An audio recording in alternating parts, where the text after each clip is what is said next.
Rise for the jury.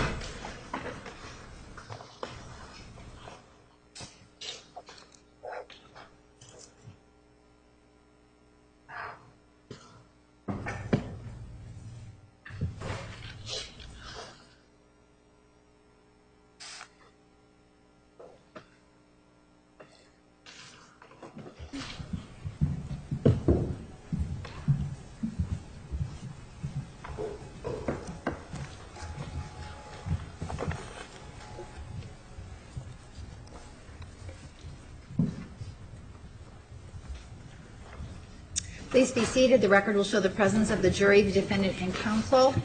Janeen, you may cross-examine. Thank you. Good morning, doctor. I'm sorry I didn't hear you. Good morning. Okay, thank you. Did you bring a copy with your resume here this morning? All right. Could you get that out for me, please?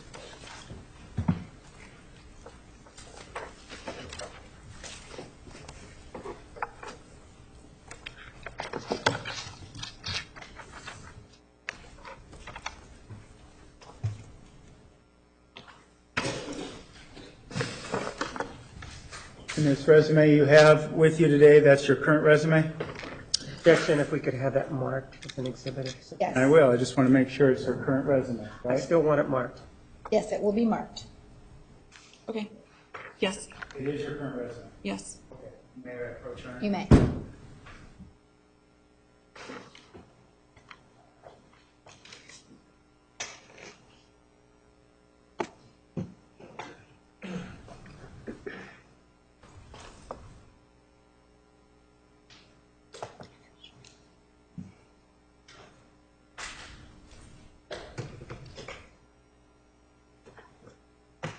All right, doctor, I'm going to show you what's been marked as Exhibit 918. This is what you previously identified as your current resume, correct? Yes. All right. Looking at Exhibit 918, you received your bachelor's degree from the University of Massachusetts, correct? Yes. Okay. And you graduated in 2002, correct? Yes. Okay. And before that, you were a college student at the time, right? Earning your bachelor's degree. Yes. Okay. And after you earned your bachelor's degree, you went to Michigan State University, correct? A year later, yes. A year later. Okay. So in 2003, that's when you start the master's program at Michigan State University, correct? Yes. Okay. And you are a graduate student at that time, correct? Yes. Those 2 years? Okay. And your resume tells us that in 2005, you earned your master's degree, correct? Yes. Okay. And based on what you told us yesterday, it sounds like you went straight through once you earned your master's degree. You went straight towards your PhD, correct? It's one program, yes. Okay, one program. But you had a separate degree. You just didn't earn a bachelor's, you earned a master's, and then you went to the PhD program, correct? You didn't take a year off to work or as a counselor or anything like that, right? No. Straight through. Yes. Okay. And so during that entire time, in fact, you tell us you graduate with your PhD in August of 2009, correct? Yes. Okay. And that whole time, you're a graduate student, right? Yes. Yeah, okay. And you're not a PhD until August of 2009 when you're issued your diploma, correct? Correct. Okay. Then you become a doctor, if you will, right? Correct. Okay. You become licensed in Arizona in July of 2010, correct? Yes. Okay.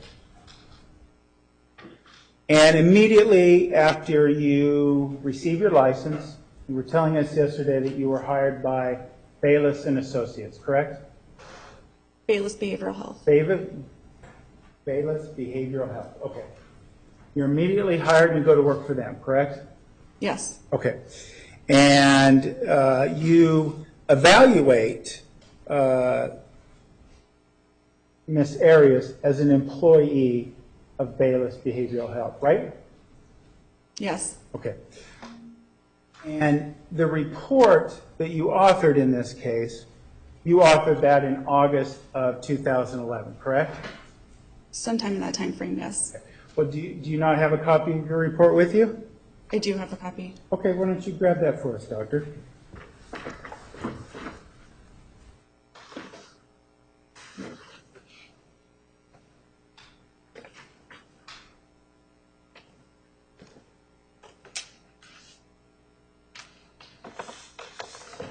And if I may approach the witness, Your Honor? You may. Thank you. This is an unsigned copy.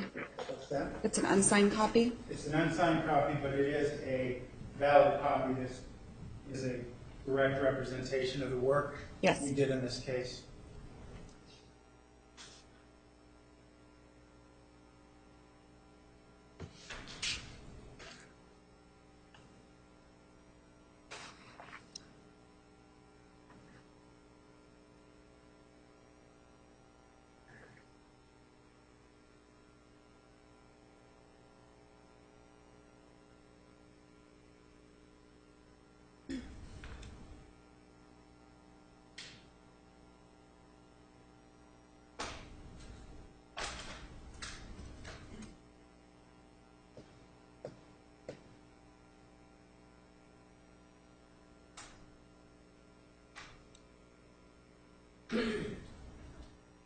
All right, Doctor, I'm going to show you what's now been marked Exhibit 919.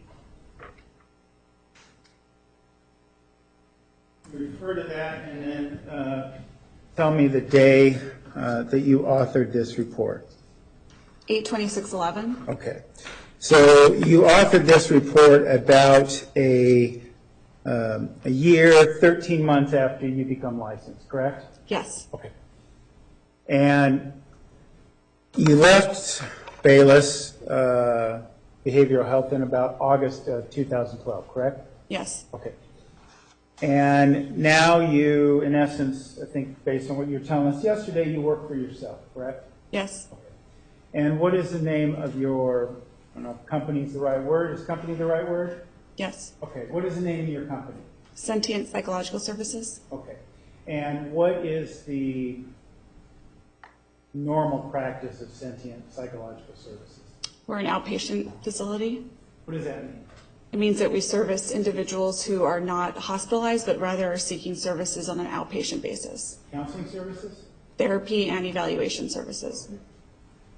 And the bulk of your practice is that sort of work, correct? Yes. Therapeutic work, right? No. No? You just told us it was therapy and evaluation, right? Therapy and evaluation, not the bulk therapy. What's that? Your question was, is the bulk therapy? And I said no, because the bulk of my work is therapy and evaluation. So, but still therapy is a large part of your work, correct? No. No? Small part?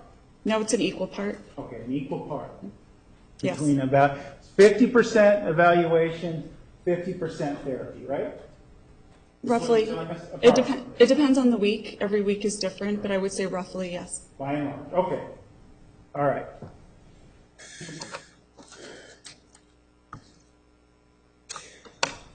In that regard, too, forensic work is an even smaller piece of the puzzle, right? Yes. Okay. And specifically, even work in death penalty cases, is what we're hearing today, that's an even smaller part of your work, isn't it? Yes. Okay. And you testified in this case previously, right? Yes. Okay. And that was in April of 2013. Do you recall that? Yes. And do you recall what days you were here? The dates? Yes. I believe it was the 17th, 18th, and 19th is my best guess. Why don't we take a look at a few exhibits? If I may approach the witness again, Your Honor. You may. Doctor, I'm going to show you what has been marked as exhibits 915, 916, and 917. You can take a look at these, Doctor, and tell us what they are.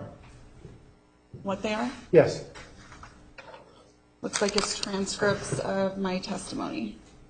And would that be on April 16th, April 17th, and April 18th? Yes. All right.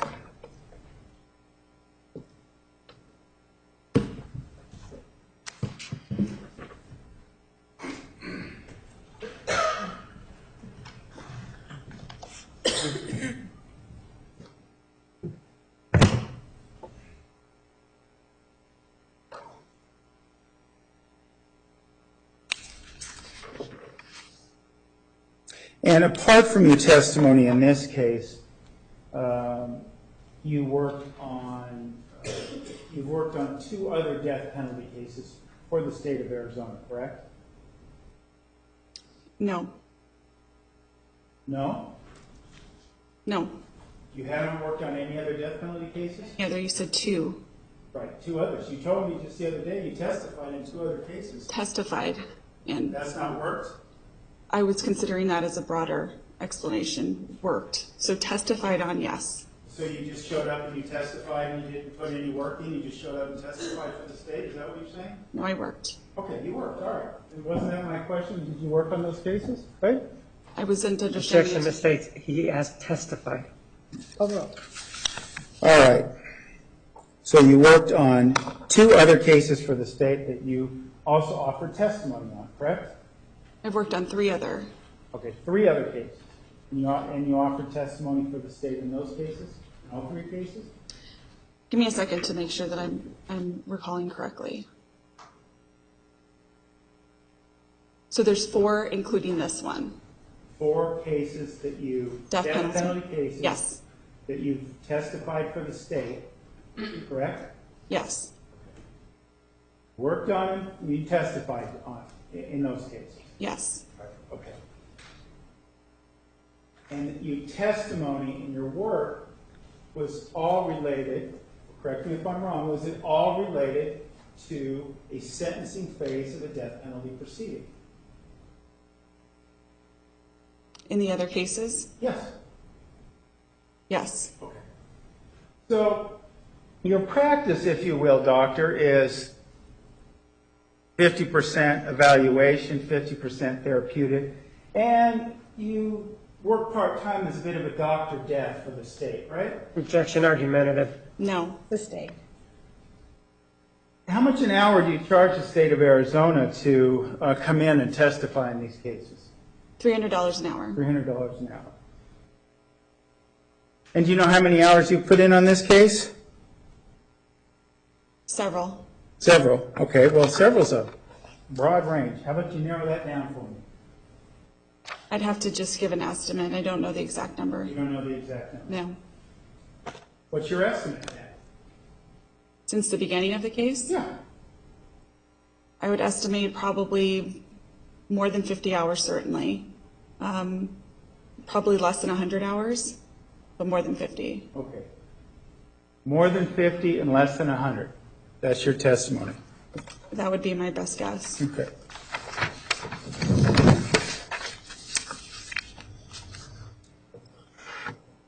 Now, doctor, you still have your report in front of you, is that correct? Yes. All right. Before we talk about some of the conclusions you made in your report, I want to talk about some of the terms that might come up in our discussion over the next day or so.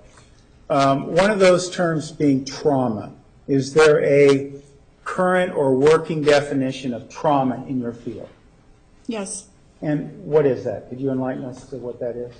Sure. Trauma would be an emotional response to something that would be experienced as frightening or dangerous. Emotional response to something frightening and dangerous, right? Talking about a trauma response, yes. Okay. Well, I'm talking about trauma. What is trauma? A trauma could be an experience that is, an event is a better way to put it, that is experienced with an emotional response. Okay. And what is a symptom? We heard a lot yesterday about symptoms, and we didn't really hear what they are. What is a symptom? A symptom is a manifestation of case would be in terms of an emotional problem. It could be an emotional manifestation or it could be a behavioral manifestation, an expression. And one thing that might not be perhaps part of your field necessarily, but part of this case in general, there is something called the law of attraction that you're familiar with based on your prior work in this case, correct? Yes. And could you describe for us what that is? It's the belief that thinking positively will draw that into your life, positive experiences into your life. What does that mean specifically? I mean, how does that actualize itself? What do you mean by that?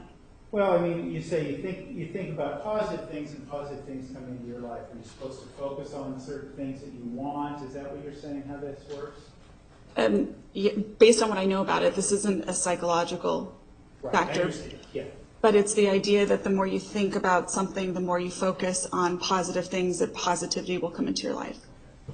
And last year when you testified, you talked about how that could be, and I'm paraphrasing now, that it could be dangerous or could have negative consequences in someone's life when they adhere to these principles. Do you recall telling us about that? Not that specifically, but I know the reference that you're talking about, Okay. Yes. And what did you mean by that it could cause problems for you? Sure. It's common that my patients will come to me and say, I've been thinking about things positively. People keep telling me to be positive, but it's not working. So it's essentially has set them up to believe that if they think positively, that everything will go well. And a big part of what I do with people in treatment is not to teach them to think about everything as positive, because life isn't always positive. I teach them to think about things in a more neutral, realistic manner. Well, and if I can follow up on that, because you tell me you have some experience, at least in a therapeutic setting, dealing with this, is that how do you gear these people back towards, it sounds like it's a detachment from reality, or a detachment from work, or a detachment from the rigors of life. Is that what you're saying? I don't understand your question. Okay. If I think positively, all these great things are going to happen, right? That's the theory we've been talking about. When someone comes into therapy and has that attitude, you say you see that in some patients, how do you get them back more towards the middle ground? I do it through therapeutic techniques. And which therapeutic techniques? You could do it through cognitive behavioral techniques where you identify whatever their cognitive distortions are, have them identify it, and re-examine it. Okay. And with the goal of, what is the goal? A more realistic outlook on life for them? In terms of this, the goal would be to have balance and to identify both positives and negatives in life, and to have realistic expectations about life and interpersonal exchanges in general. Because this law, if you will, seems like it's telling its adherents that having negative thoughts is a bad thing, that it's going to also bring more negative things into their life. Isn't that correct? Based on the little that I know about that law, That's a yes. yes.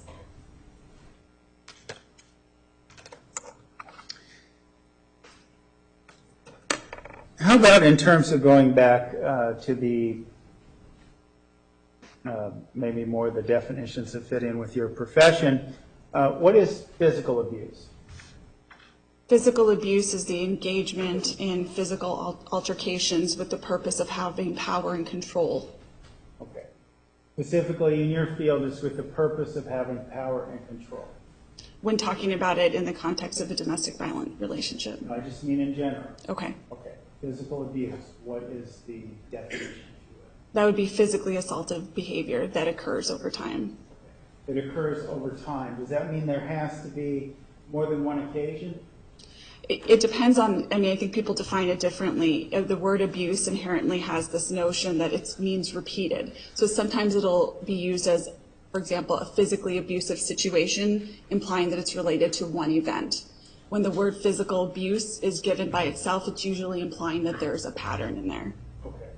So you wouldn't characterize a relationship with one incident of violence to be a relationship that is infested with physical abuse, right? If there's one incident of physical violence, would it be Yeah. considered infested with? Correct, I would not agree with that. Okay. So for you, for it even to hit the radar of a violent relationship, there has to be repeated patterns of violence, right? Yes or no? Not by itself, no. Not by itself. So in your mind, the violence is of little consequence unless it's motivated by a desire for power and control, correct? No. No. Well, you just said the working definition is if it's motivated by power or control in a domestic violence relationship, right? Yes. Okay. So the husband that occasionally smacks his wife, no big deal to you, right? That's not true. Okay. Just not physical abuse. How about emotional? Objection, is that a question What or a is that? comment? Objection. Distinct. What's emotional abuse? Emotional abuse is engaging in behaviors that could cause emotional damage to someone. This can be considered both verbal and nonverbal means. Okay. Emotional damage to someone, right? To the person that's being directed towards? Is that the someone? Okay. All right. So, based on your definition then, the speaker, if you will, doesn't even have to intend it to be abusive, right? When we're talking about emotional abuse, it depends on what perspective you're looking at it. If you're looking at it from the abuser, the motivation of it would be for the purposes of having this power and control. Okay. That wasn't my question, Doctor. Okay. The question was, in terms of an emotional abuse, the speaker of that abuse doesn't even have to intend it as abuse for it to be abuse, right? Based on the definition you just gave us, the harm that it causes the recipient? Can you say that again? I'm getting a little bit confused with your...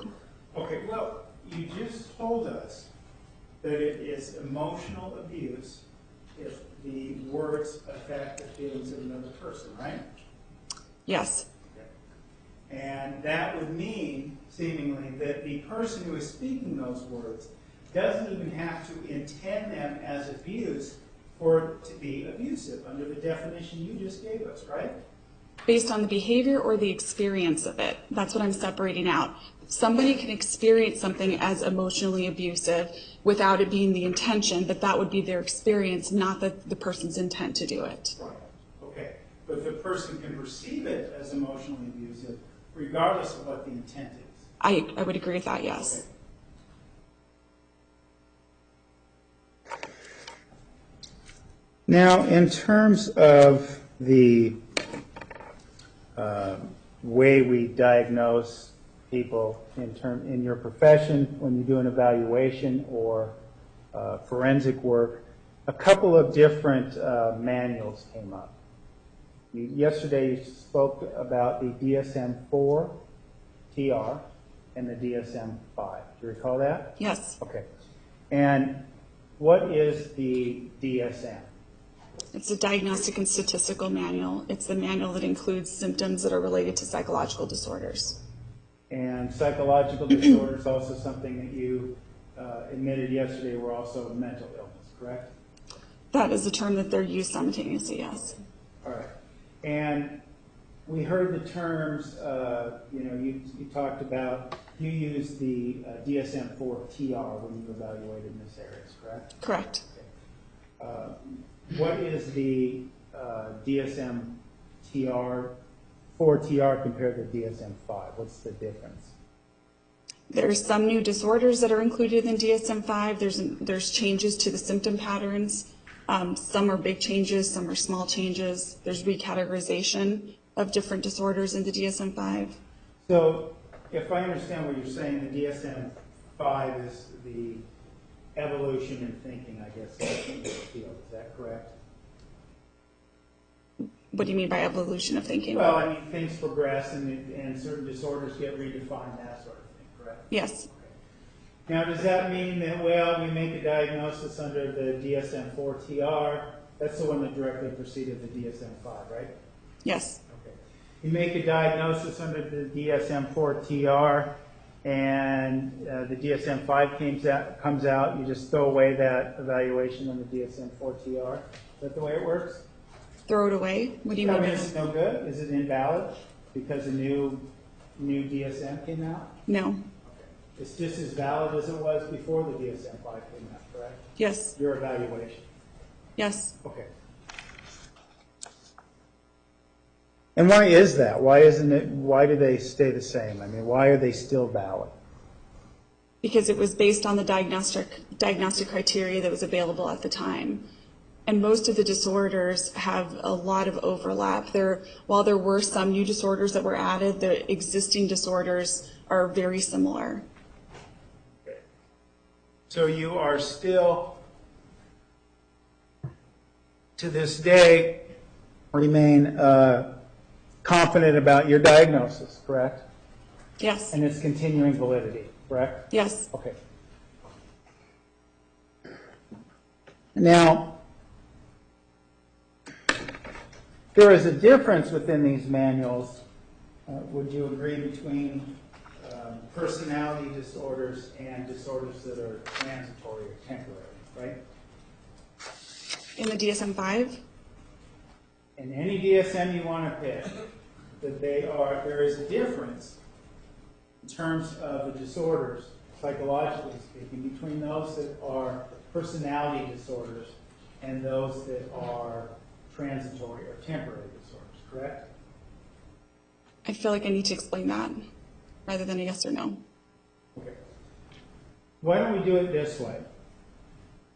The DSM-5 and DSM-4, they all set out criteria for personality disorder, correct? Yes. In general, right? And then there are subcategories of a personality disorder, correct? Yes. Different types, if you will, right? Yes. Okay. And so, as it relates to the DSM-4, a personality disorder requires an enduring pattern of inner experience and behavior that deviates markedly from the expectations of an individual's culture, correct? Yes. That's part of it. And it must be manifested in two or more of the following areas: cognition, affectivity, interpersonal functioning, and impulse control, correct? Yes. Okay. And furthermore, the enduring pattern is inflexible and persuasive across a broad range of personal and social situations, correct? Yes. Okay. It cannot be, say, for example, it's different. A personality disorder is more entrenched than, say, a fear of heights, right? That may only occur when somebody is in a tall building, right? Yes. Okay. It is something that is, in essence, a personality disorder, something that's really part of the person's structure. Is that fair to say? Yes. Okay. And that's what we talk about. It leads to, another criteria is that it leads to clinically significant distress or impairment in social, occupational, or other important areas of functioning, correct? Yes. This pattern for a personality disorder has to be of a long duration, and its onset can be traced at least back to adolescence or early adulthood, correct? Yes. And it cannot be accounted for a manifestation of consequences from another mental disorder, correct? Yes. The enduring pattern cannot be due to substance abuse, effects of substance abuse, correct? Correct. Now, as it relates other disorders, for example, fear of height, like I just referenced, that is a situational disorder, I guess. Would that be right? No. Okay, how would you describe it then? I would describe it as a psychological disorder. Okay. So you say that a fear of height is the same sort of mental illness or same level of mental illness as borderline personality disorder? No. What's the distinction, or how do you make that difference? For the reasons that you just talked about, that personality disorders are thought to be characteristics that are enduring and begin younger in life and continue throughout the lifetime. So someone with a fear of height, then are you saying that someone with a fear of height is mentally ill? Yes. And someone with borderline personality disorder is mentally ill. You're equivalent. Is that right? I prefer the word psychological disorder. You've used the word mental illness. Do you understand? I don't care what your preferences are. Objection argumentative. Sustained. Ask that it be stricken. Yes. Jury will disregard. Borderline personality disorder is also a mental illness, right? It's a psychological disorder. Listen to the question, doctor. Borderline personality disorder is also a mental illness, isn't it? Yes.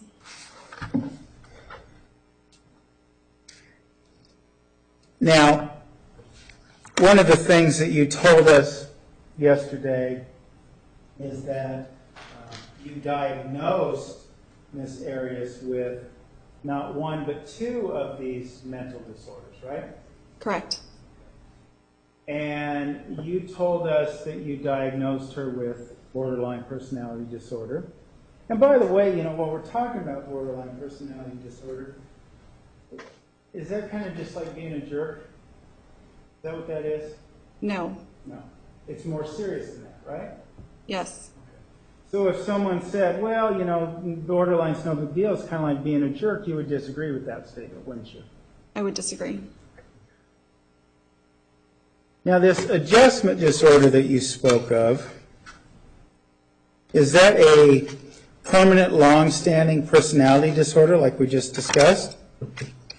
No. No. It is a temporary disorder, right? Yes. And you told us, again, you said your testimony yesterday was that you diagnosed her with this disorder, right? Which disorder? Adjustment disorder. Correct. Okay. That's not true, is it? I did diagnose her with adjustment You disorder. want to look at your report? Would you look at page 30 of your report, doctor?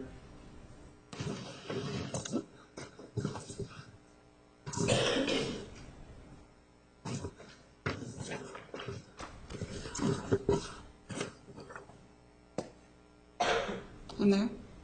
I have it as page 30, the last paragraph? I'm there. Okay. You want to read that to yourself? Sure.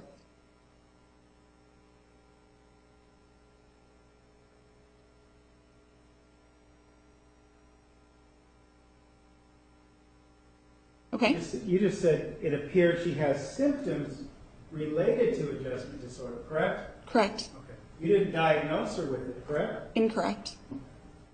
You're saying that, contrary to your report and what it says in your report, that you made an actual diagnosis of this, correct? No. Well, what did that sentence in your report say? If you turn to page Doctor, 27, what did that sentence in your report say? would you like me to read the last sentence? Sure. Further, related to her incarceration and pending trial, she appears to be experiencing symptoms related to adjustment disorder. Right. Okay. Now, as it relates to this final paragraph, the prior sentence before talks about her having a diagnosis of borderline personality disorder, correct? Yes. Okay. So based on what we see in your report, you diagnosed her with borderline personality disorder, and you saw symptoms of this adjustment disorder, correct? It's incorrect. That's what your report, I said, what does it say in your report? Didn't we just cover that? You're misinterpreting it. What does it say in your report? Would you like me to read it again? Do you need to? Do To you answer, need to understand what we just covered? I don't need You can to. take the time to read it again if you want. I don't need to read it again if you don't need me to. So that's what you said in your report. Symptoms, right? That's what it said. That's what we just read. That was the concluding paragraph of your report, right? Yes, but you're skipping the other page. And you're saying that that is inaccurate. That's what you want to tell me. You want to tell me that's inaccurate, right? I'm not saying it's inaccurate. I'm saying that that sentence means that she was diagnosed. Okay. All right. Now, in terms of this, these diagnoses, or the one diagnosis you made, is there a definition for psychological certainty? And how can you be sure? Is there a definition for that? For psychological certainty? Yeah. I'm not sure if there's a definition for that. Okay. How do you then, as it is not, okay, there's not a definition for that. We'll leave it at that. You don't know one, correct? You're not aware of one? A definition for psychological certainty. You're not aware of one, right? No. Okay. Are you aware, doctor, of the difference between a diagnosis and a diagnostic impression? Yes. Okay. What is a diagnosis? It's a formal diagnosis that demonstrates that there's enough criteria to meet that diagnostic level as laid out in the DSM. Okay. And you are under the impression, doctor, that Dr. Geffner diagnosed Ms. Arias with having PTSD, correct? Yes. What is a diagnostic impression? When people use that term diagnostic impression, it means that they think that there are some symptoms there, but they're unsure whether that's a formal diagnosis. And are you aware, or you're not aware then, I guess, of the fact that Dr. Geffner didn't diagnose Ms. Arias with post-traumatic stress disorder, but really just left that as a diagnostic impression? Were you aware of that? Not based on his interview, he did. Okay. So you weren't aware of that? Objection asked and answered. The interview. Approach.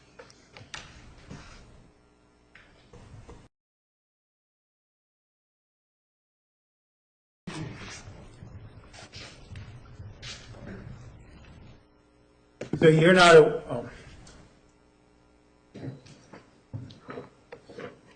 So you're not aware that Dr. Geffner actually come in and testified to this court that it was a diagnostic impression related to PTSD? You're not aware of that? Okay. Correct. All right.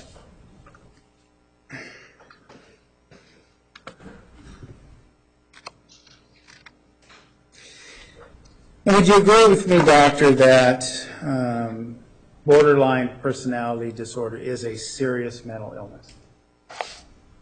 Yes. Okay. And as a matter of fact, you know, you've been talking today, you're taking quibble with your preference, say, psychological disorder, but I want to draw your attention to page 17 of your report. I have listed as page 17.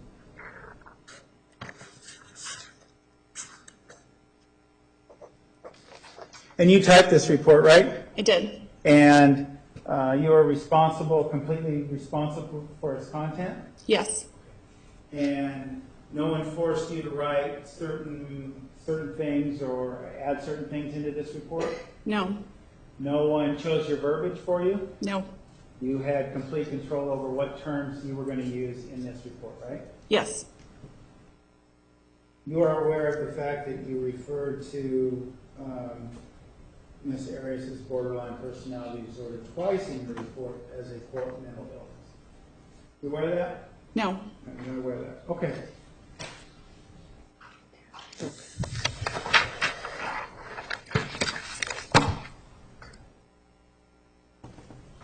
Yesterday, doctor, we covered you discussed some of the criteria anyway for borderline personality disorder, the criteria you use.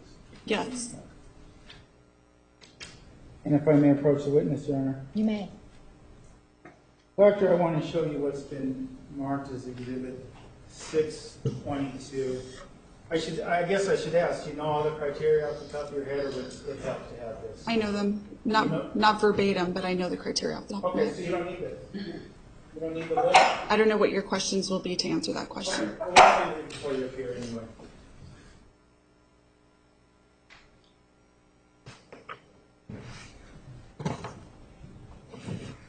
Is that the list of criterion? Yes.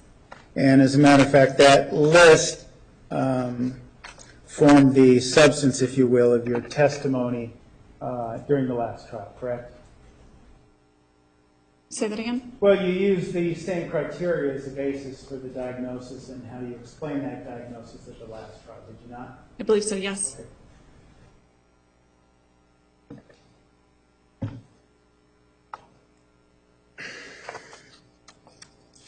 And this criteria, if you will, this requires a 5 out of 9 criteria. There's 9 of them, correct? Correct.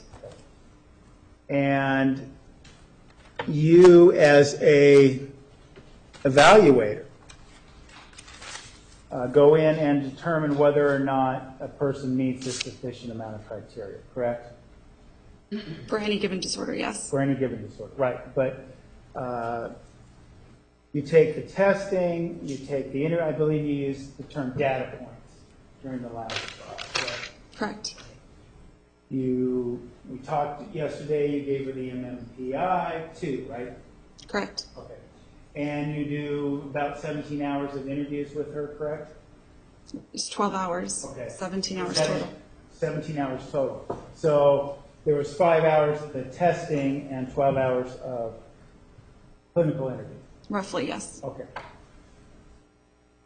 So you consider all those things before you arrive at this diagnosis, correct? Yes. Now we have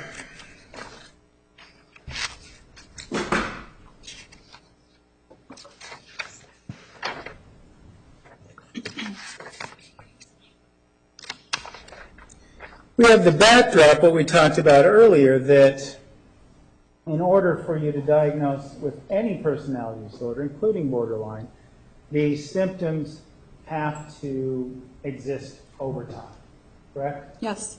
And you have to see evidence of those symptoms as early as adolescence, correct? No. Okay, when do you need to see signs?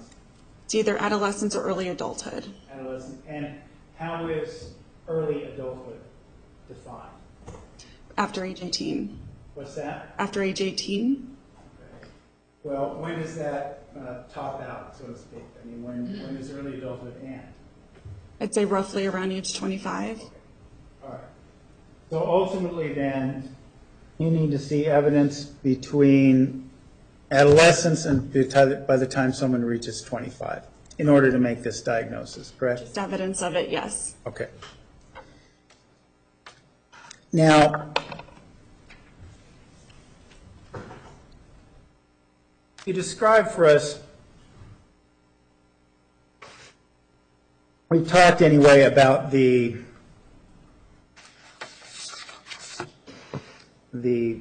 general descriptions. You talked yesterday about borderline, but the simple explanation I think that you gave us yesterday and mentioned in your report as well is that having borderline personality disorder is being like adolescent or childlike. Is that correct?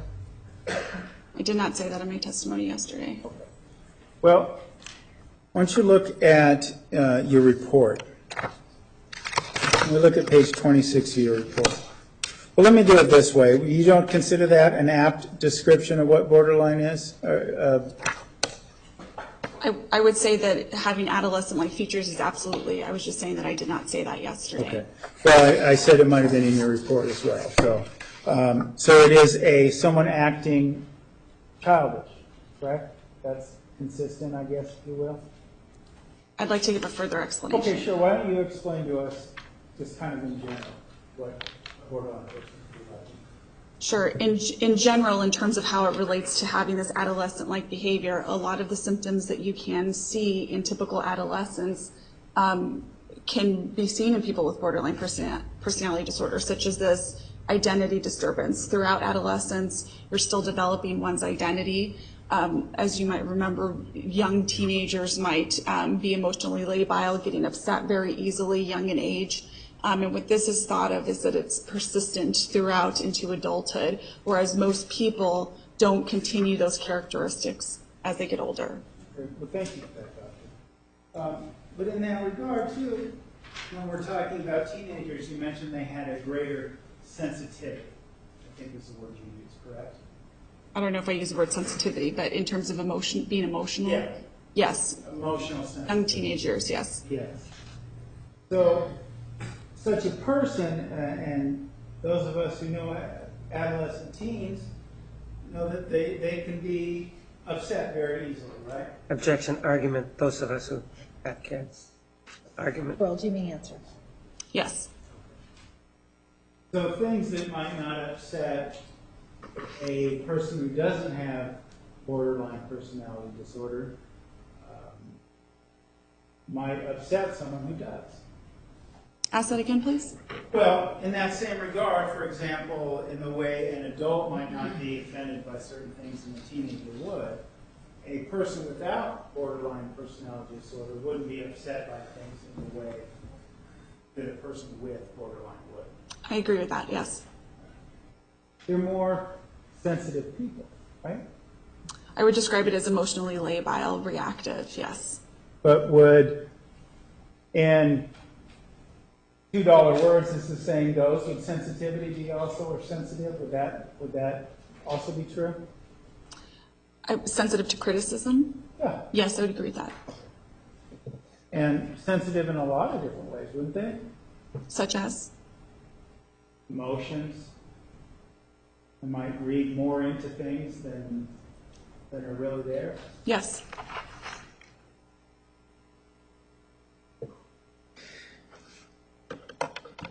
Now, there are causes. Someone doesn't catch borderline like they do the flu or the common cold, right? That's correct.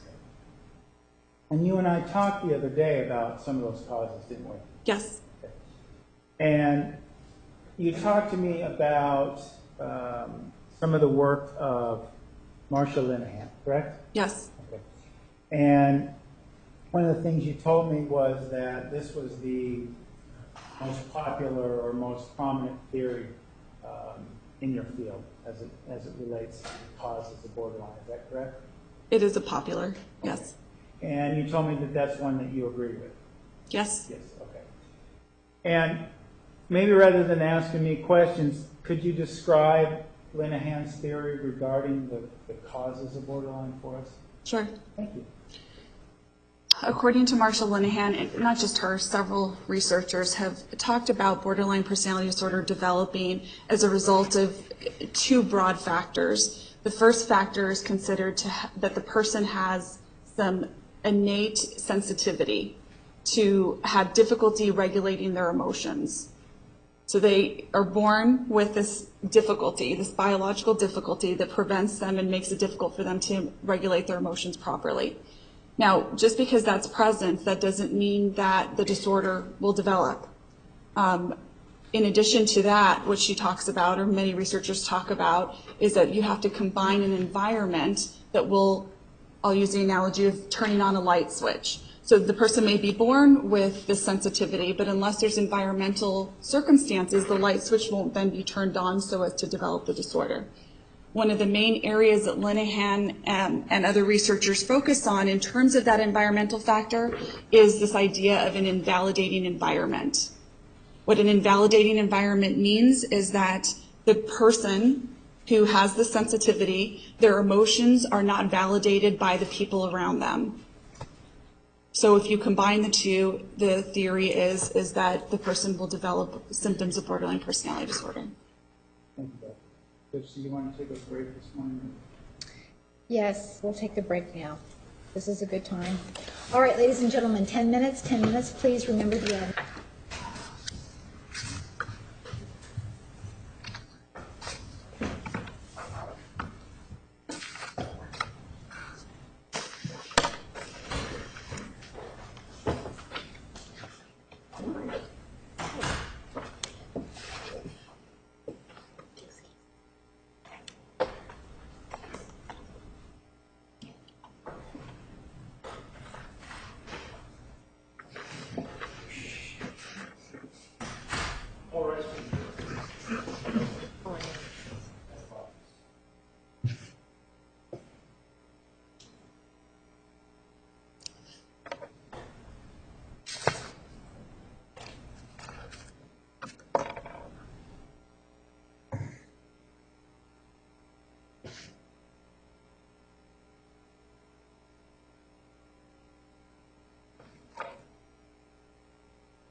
Please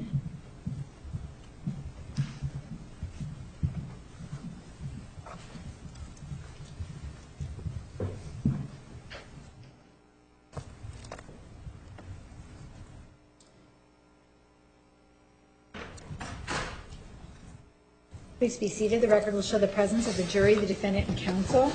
You may continue with cross-examination. Thank you, Your Honor. Doctor, before the break, you were kind enough to tell us about Linehan's theory, and I kind of want to break it down a little bit and hope that you can kind of describe it for us in a little simpler fashion, if you will. Can you try that? Sure. Okay. You said that people are born with a vulnerability, right? Correct. Okay. Is that a biological difference? Correct. Is that what we're saying? Yes. Okay. So somebody is born with a brain that is more vulnerable to a certain disorder. Is that what Linehan's saying? Not exactly. Okay. Well, then explain that. Sure.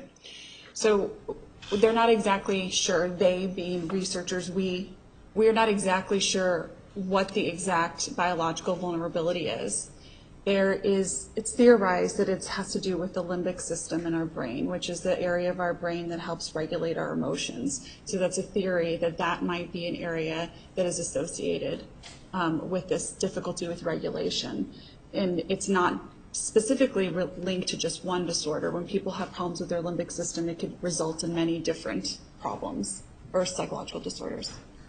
So what you're saying is that this vulnerability, we can't define that person X or person Z has a vulnerability to one disorder over the other. At least that's not the state of the thinking now, correct? Say that a different way. The vulnerabilities right now, I guess, it sounds like what you're telling me is that the state of the thinking is that the vulnerability isn't to a specific disorder. It's all kind of grouped together, like a person might be born vulnerable to all psychological disorders. Is that what you're telling us? Not exactly, no. Okay, well, please explain if you could. So it certainly has been linked to certain disorders, like borderline personality disorder being one, but it's not a definitive pathway. So if somebody has dysregulation in their limbic system, it doesn't mean that automatically they're going to develop borderline personality disorder. So what I'm saying is that it could be linked to other kinds of disorders also. So this dysregulation could make them more vulnerable to multiple disorders, is what we're saying. Yes. Okay. And the vulnerability, I guess, of whatever disorder it might be, would that relate to the light switch that you're talking about? Because that's what ignites a particular disorder? No, you're misunderstanding. Okay. Well, how is this person with this genetic vulnerability, how is the disorder created, or how does it come to life in the brain? So the idea behind it is that there is some sort of environmental stimuli that can turn on the light switch, like you were referring to. So and that could range from very abrupt events that happen in someone's life, such as the death of a family member, to more severe, maybe substance abuse as an example. So environmental factors that then turn on the light switch. So that's kind of what I was probably saying in an inarticulate fashion, is that the activation or the things that happen in a person's life are kind of what creates the particular vulnerability. Objection, argument. The validating environment is linked with borderline. Is that what we're saying? Objection, argument, inarticulate fashion. Overruled. Can you ask it a different way? Sure. We talked about this light switch. When you first described it, you used the word light switch. It turns on, it activates. And in the case of borderline, it's an invalidating environment. Based on Linehan's theory, yes. Based on Linehan's theory. So someone has a general vulnerability to a personality disorder because of the limbic system, their limbic system. And when there's an invalidating environment, that can manifest itself in borderline personality disorder. That's correct. Okay.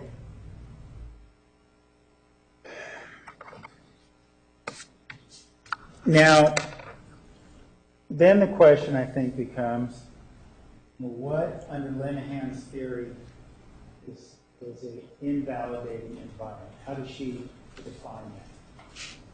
So the word invalidating environment can be quite broad. What I can do is give some concrete examples. Would that be sufficient for what you're asking? Sure, be great. So a very concrete example would be a child falling on the floor, scraping their leg, grabbing their leg in pain because they're bleeding. Someone in their environment coming up and saying, "You're not hurt, you're fine." What happens in that situation is that their emotions of, "No, I'm hurt, I'm crying, I'm in pain," is being invalidated by the people in their environment saying, "No, you're fine." So in terms of her theory, this is not something that happens one time and all of a sudden the person develops borderline personality disorder. The idea is that the environment that they grew up in, they experience this frequently. And what do we mean by frequently? There's not a specific number to that, but it certainly would not be 1 or 2 times throughout their development. So this is not a situation where, a kid's upset about one particular thing and the parent doesn't give enough attention to it, right? This is more than that. This is a lot of conduct, correct? Correct. And does Dr. Linehan's theory, I'm assuming it's Dr. Linehan, right? Yes. Does Dr. Linehan's theory differentiate the amount of time period that this must go on for in order to give rise to these issues? No. Okay.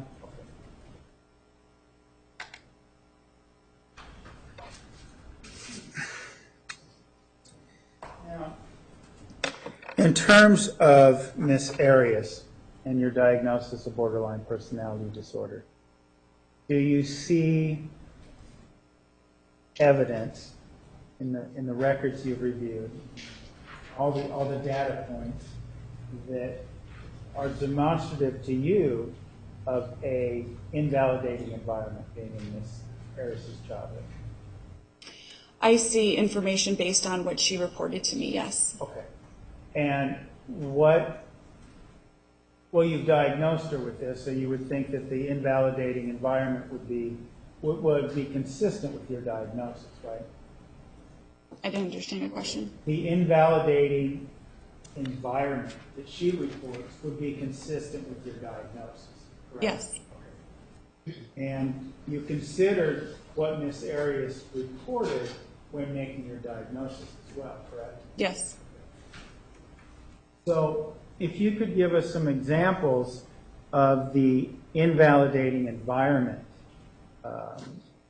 that you see in Ms. Arias' life, or her adolescence rather, that are consistent with Linehan's theory. Sure. Arias and I had a discussion specific to this idea of invalidating environment where I defined it and we talked about what it meant to be in that kind of environment, and she talked about how growing up with her parents, that's certainly something that she experienced frequently, that she felt that her emotions were not validated by her parents, that they didn't agree with her emotional response to things, which is again a very common thing with people with borderline personality disorder because they are reacting to things that most people just wouldn't react to. And so people in their environment commonly don't agree with it and can't see where they're coming from, and it can be quite difficult to cope with. Are you talking about, because I specifically want to talk about as a child, you mean as a child it's difficult to cope with? I'm sorry, I was talking about it's difficult for the people in their environment to cope with. When someone is so emotionally dysregulated and gets upset, I'll just use the word upset, over things that other people in the environment wouldn't typically get upset, the caregivers oftentimes, it perpetuates this invalidating environment because they look at the kid or the adolescent who's getting upset about something that just doesn't make sense. They'll say, "Stop it. Why are you sad? Why are you mad in this situation? It doesn't make sense." And then it perpetuates this environment of an invalidating environment. But Let me get to maybe a more specific question. You said, Ms. Arias described these things. Are there instances in her childhood that you can give us as an examples of this invalidating environment? Well, she gave some examples of how her mother would grab her and dig her nails into her when she was younger. That would be an example because clearly engaging in that behavior would presumably cause some pain. And if the person continues to engage in it, they're disregarding the person's pain or discomfort related to it. She also said to me that from starting at age 14 with her father, that he started to shove her. And she said that this wasn't something certainly that happened on a daily basis, but I believe, I'd have to reference my notes, but I believe it was a couple of times a month that she had said that this would happen. What other examples of an invalidating environment you see in Ms. Arias' childhood? The only other thing that she said was related just to her relationship with her mother. She described having a very difficult relationship with a lot of arguing beginning at age 11. She also described her mother as getting physical with her, such as spanking her with a wooden spoon and leaving a welt. Again, those would be situations where it would cause pain to someone, and if the behavior continued, then it's demonstrating this invalidation of, I know you're in pain, but I'm going to continue to engage in this. This, again, was not described as something that happened multiple times a week. I'd have to, again, reference my notes for the exact timeline, but I think that she said it happened about once every couple of weeks. Okay. Now, I guess one thing we didn't talk about necessarily is the definition of childhood under Lenin's theory. Is there a certain point in time that she says, well, that's the end of the vulnerability? So it's not in, I'm not sure. Well, you said an the answer is no. invalidating environment in childhood. Invalidating environment throughout their life. So that I would say that would be a broader category. So it's not childhood and then all of a sudden it stops. It would just be this continual experience. Okay. That builds upon itself. Yes. That's what you said. Okay. But it starts in childhood. Yes. Okay. So this, under Linehan's theory, if someone's 25 years old and they have this vulnerability, but they haven't been exposed to this invalidating environment, based on that, we would tend to conclude anyway that person didn't have borderline personality. Is that accurate? Ask that again in a different way. Well, okay, sure. Because hypothetically speaking, this person is born with a vulnerability for a personality disorder.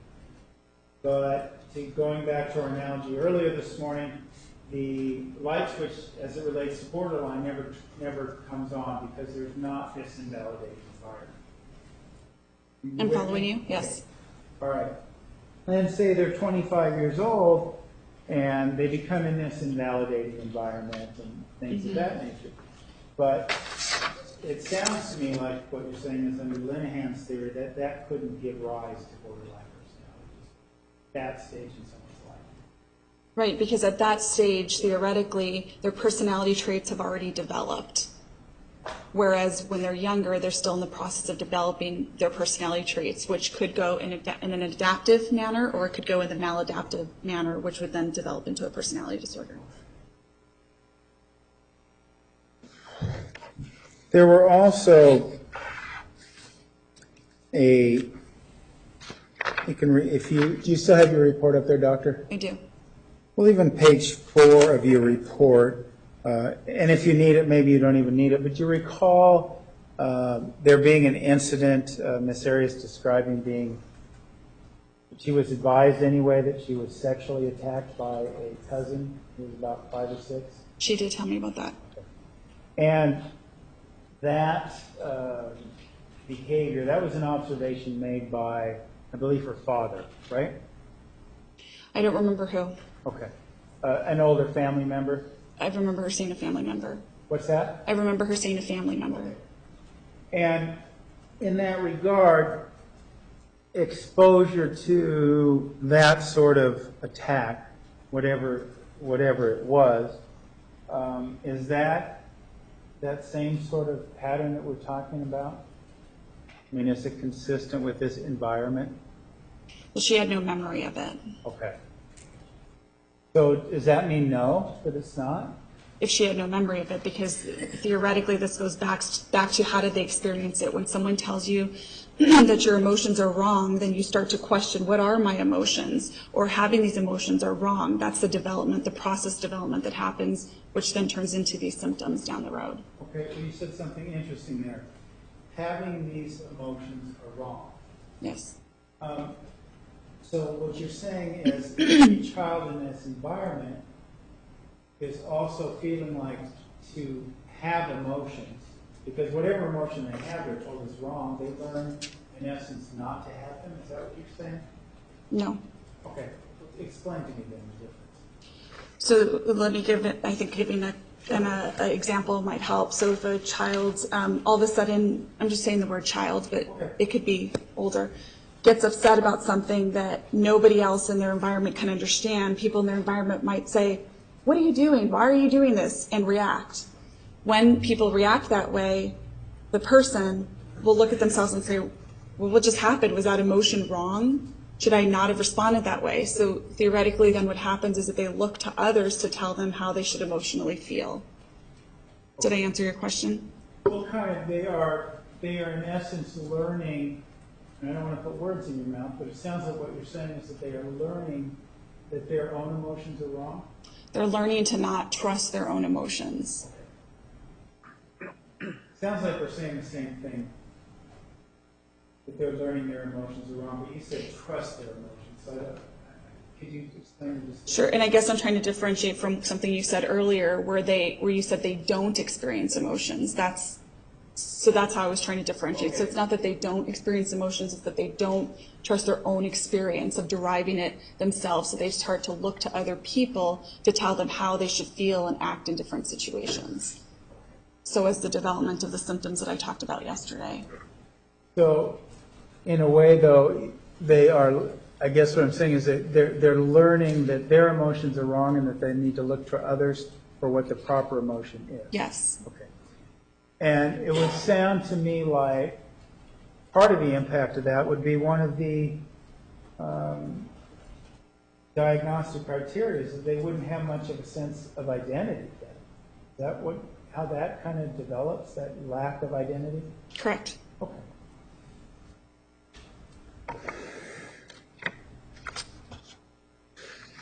Is it significant to you, as an expert, as a forensic clinician, is it significant to you that Ms. Arias doesn't have any memory of this sexual attack? I believe she said that it happened at a very young age. I'd have to look to see exactly, 2 or 3 years old. Okay. So that is not significant. Okay, it's not significant to you. I think it's a pretty common experience at that age. I'm going to give you a chance. Being attacked sexually is a common experience or not remembering things? Not remembering. Okay. Now, the criteria, and I believe I left those up there with you, did I not? Yes. Okay. The first criteria, and I just want to go through it as it relates to Ms. Arias. The first criteria is efforts to avoid abandonment, correct? Correct. And again, this is a 9-prong criteria, and as someone who's doing an evaluation, your job is to determine whether they meet 5 of these criteria, correct? Correct. Okay. Now, you said that Ms. Arias did meet this criteria, this first prong, if you will. Yes. And you talk about her having a very strong desire to be attached and close to people, right? Yes. Okay. And that she also had a fear of being abandoned by others, right? Yes.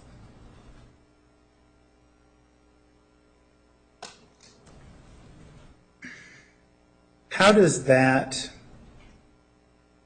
develop, if you will? How does this prong, how does that arise out of Linehan's theory? It's just one of the symptoms that's often seen. So they oftentimes these individuals do lose people in their life. If they're reacting to things that other people can't relate to, most people don't want to be around them. And they oftentimes will lose people and they become very sensitive. They don't develop proper attachments when they're younger.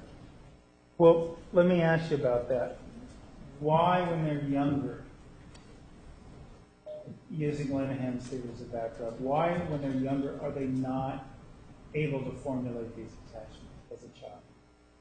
One of the biggest theories out there is called an evocative gene-environment correlation. The short of that is... Can you say that again? You said Sure. it real fast and it's a lot of big words. Evocative gene-environment correlation. The idea behind it is, I'll use the example of, let's say you see a cute, cuddly baby who looks up at you and puts their arms up and is asking you to pick them up. That baby will be most likely picked up by people and coddled and kissed and loved on. Whereas you have another baby who is crying and fussy and doesn't want to be held and doesn't make eye contact. It evokes, that's the evocative part, it evokes the environment where caregivers are less likely to pick up the baby or less likely to make eye contact or less likely to want to even be around the baby. So the idea is that there's this evocative nature, that the way that the person is innately made and behaves then evokes a negative response with the people around them, which then perpetuates this invalidating environment. Okay. And how does that then correlate? Then they have these efforts to avoid abandonment because people don't have a tendency to want to be around them and they try to seek that out, right? That's part of it, yes. They don't develop proper, secure attachments throughout their life. And so there's this desire and need to glom onto people and to be connected because they want that need to be met. And they have this dire fear that they will be abandoned by others. Okay. And one of the things is that you advised us yesterday, and I think there were about three, well, many more, but three that stand out, I guess, is that you saw this in terms of her relationship with Mr. Alexander. You used her choice to move to Mesa after they broke up as demonstrative of this factor or criterion being that, correct? I would say I supported it, yes. Okay. And you say looking at Mr. Alexander's Facebook account was supportive of the criteria and related to these efforts to avoid abandonment, correct? Looking at it several times, yes. Okay. Yes. And just the same, this looking at his text messages is something that you relied upon in relation to this criteria, right? Looking at Mr. looking at Alexander's this? text message. No, I'm sorry. Ms. Arias looking at Mr. Alexander's text messages. We discussed that yesterday. Because she, in terms of how she did it, in terms of how it's related to borderline, in terms of crossing the boundaries and being intrusive, yes, that would be. But I thought you told us that it was specifically related to a fear of abandonment, looking at the text messages. Yes.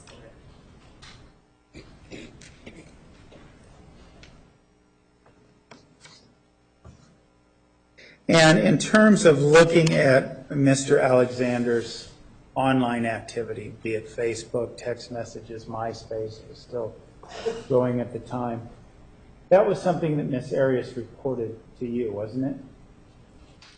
That she looked at it? Yeah. Yes. Okay.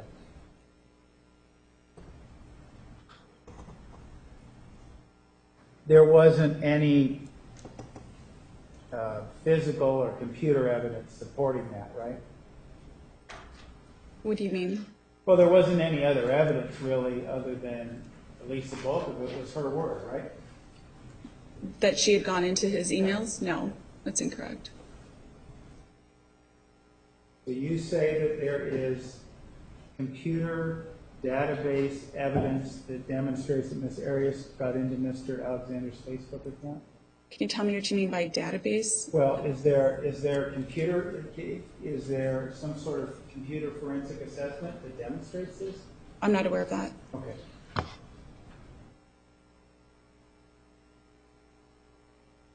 And how many times and what she did and what she looked at, that's her self-report, right? To me, or no, that To you and to others? and what I read in the text messages. Okay. Yes.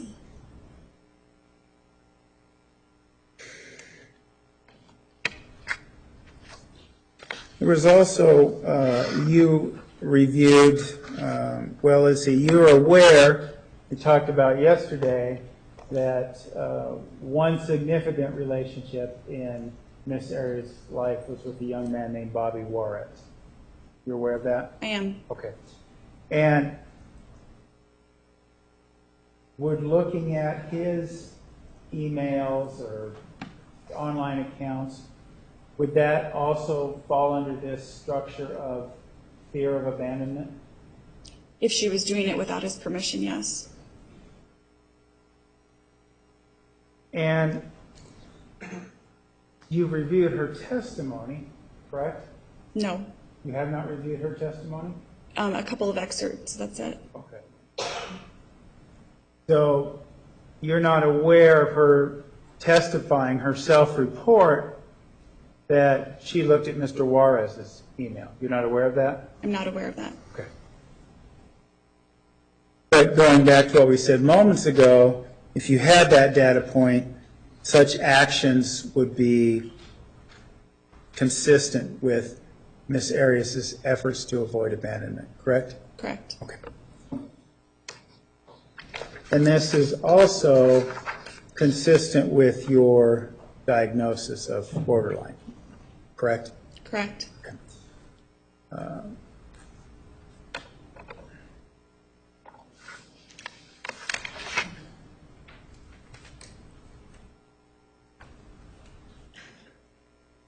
You know, let me draw your attention, Doctor,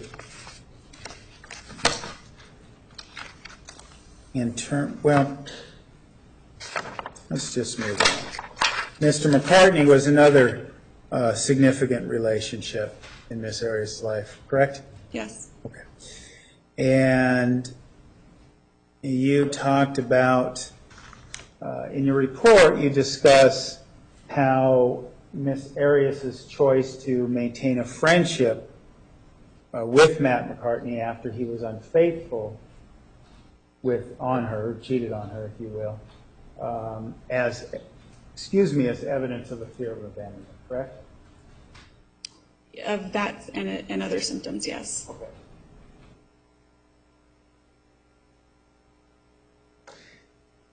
You also in your report talk about efforts Miss Arias made to mold herself for her boyfriend that directly preceded Mr. Alexander, Darrell Burrows. Yes. And in your report, you specifically reference her dyeing her hair and her getting breast implants and buying a particular kind of car as evidence of supporting this idea that Miss Arias was acting out of a fear of abandonment, correct? No. Well, why don't you look at your report at pages 6 and 26.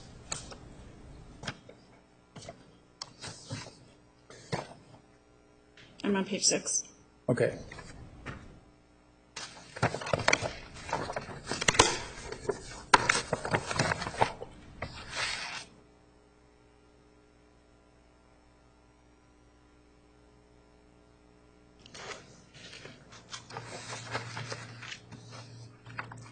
Page 6 talks about her relationship with Mr. Brewer, correct? Yes.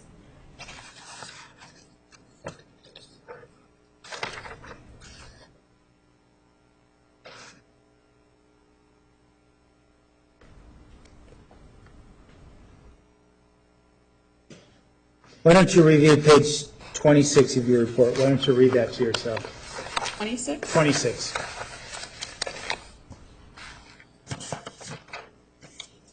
The entire page? Yes.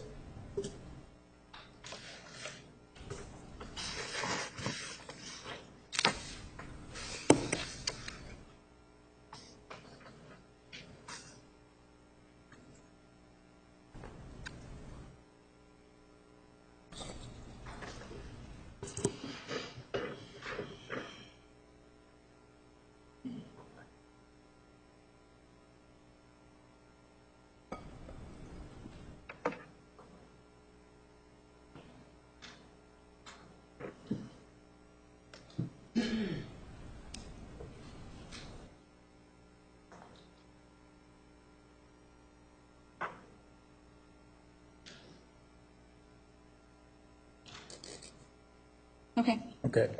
And you actually do talk about, in that page, about her making efforts to resemble Mr. Brewer's ex-wife, correct? Yes, as it relates to identity disturbance. Well,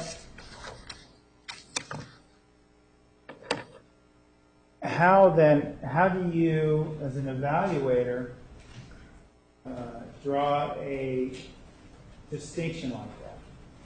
Because what you told us earlier was, well, she's acting out, she talks about looking around the room, what kind of emotions might be right, that sort of thing. We discussed that earlier, right? Yes. And so how do you make that distinction and say, well, her choice to dye her hair or alter her appearance or buy a car, how do you differentiate that being acting out of a fear of abandonment versus an identity disturbance? How do you draw that line? I think more specifically this is related to an identity disturbance because most people who have a firm identity wouldn't change such things like their hair or get a breast augmentation or get a specific car so as to make the people in their environment happy or do what they think would make them happy. They grab onto different identities. And how I would make that distinction? I would say that might be an example also of her not wanting him to go away. I certainly don't think that it falls only into one category. I think it's much more supportive of someone who has a poor identity disturbance. It certainly could be that she wanted to change her identity so as to please the people around her, so as to keep them close. I can certainly see that. Okay, so these categories, if you will, then aren't mutually exclusive, I guess. Right, there's several things that can bleed into each other, yes. And just, it's your job as an evaluator to make that determination. Which category it fits in? Or both, or, I mean, it doesn't have to. It doesn't have to be one or the other? No.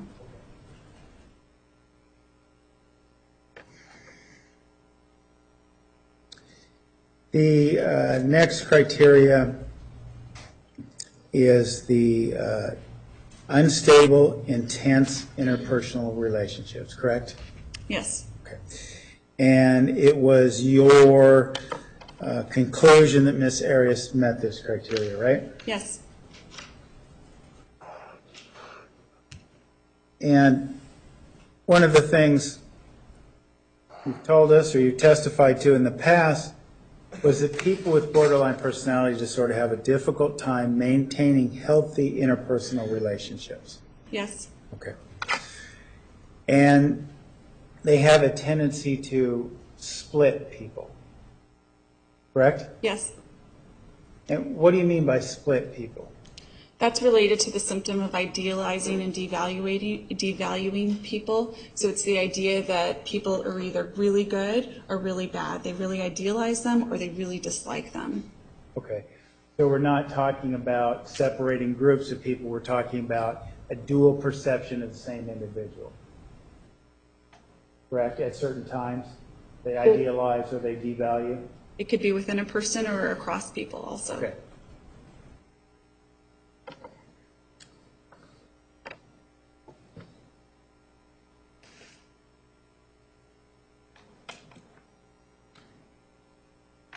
You, in terms of diagnosing this in Ms. Arias, one of the things that you saw is that she had a very strong tendency to go from boyfriend to boyfriend. You testified to that last year. Do you recall that? In the sense that they're back to back, yes. Okay. And in terms of when these relationships began and when they ended, that was related to what Ms. Arias described, correct? That's correct. So you relied on her self-report in this regard? Well, I used it as one data point. Okay, as a data point. In terms of this tendency to idealize the men she was with, you would agree that she did that? Yes. Okay. And I want to preface what I'm saying is that I'm talking not about Travis Alexander in this instance, but I want to talk about the other men she idealized. Okay. I'm assuming you saw evidence of that with her other relationships. Yes. Okay. So let's specifically begin this morning by talking about the relationship with Mr. Juarez. You with me? Yes. Okay. What evidence do you see that Ms. Arias idealized Mr. Juarez? There was some information in her diary where she would talk about him in extremely positive terms. And that is her self-report? Yes. Okay. Entirely? That's the only evidence of this, correct? Give me a second to think. You're talking about specifically with Bobby? Yes. Okay. I can't think of anything else with Bobby. Okay. As it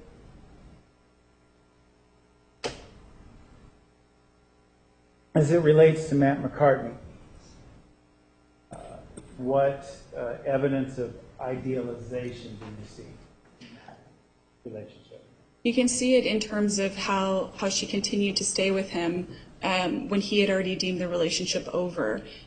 You can also see in her diary, again, really idealizing and being extremely devout and attached to him in her writings in her diary.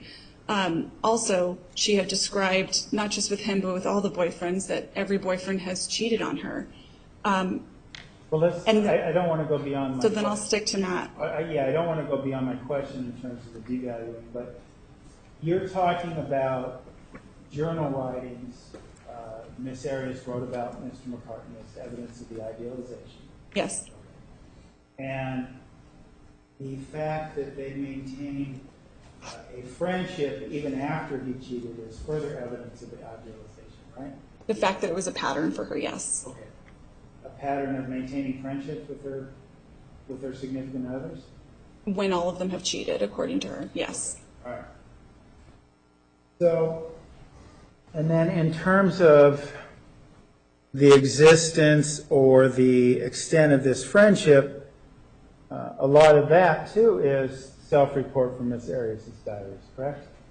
I'm sorry, ask that again?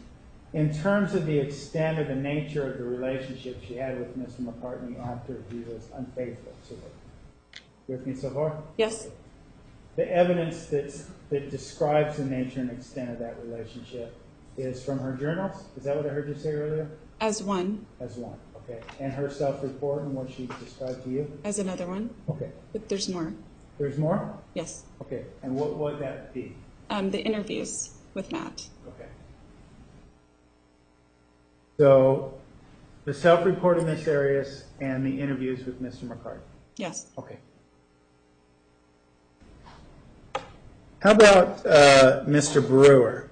Do we see this idealization in a relationship with Mr. Brewer? Just as the same example that I gave earlier, that she had told me that he also was unfaithful to her, and she maintained this friendship with him afterwards. Well, but we had a relationship, Doctor, that lasted close to 4 years, correct? Mr. Brewer? Somewhere around that time frame, yes. 3.5 to 4 years, we can Yes. agree on that time frame? Okay. Is that the only example that you can think of her idealizing him? I can't think of any other off the top of my head.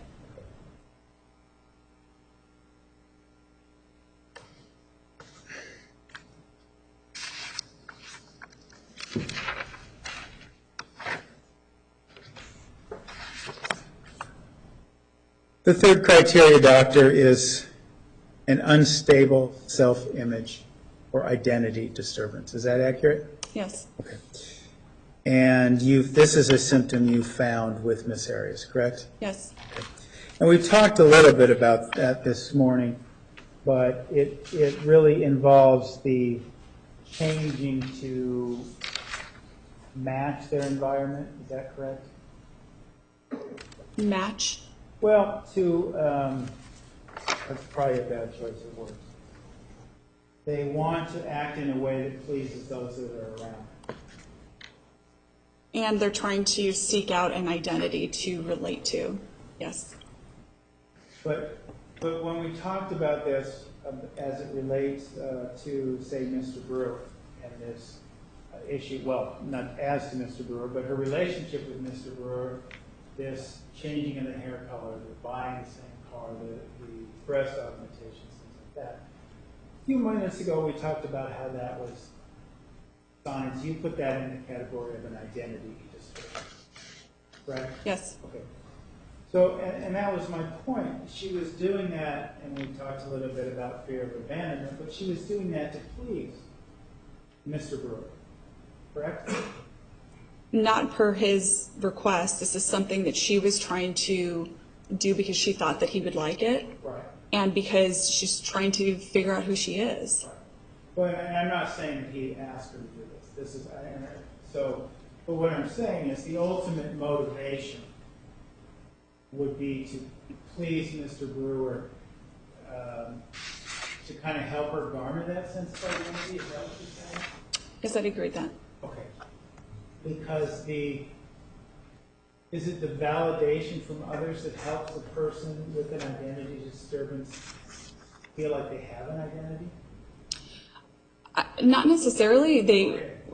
What we see in people with borderline is that they will change their identity simply because they don't have a stable identity. It's just easier to change, to switch over, because they just don't have a stable sense of who they are. Okay.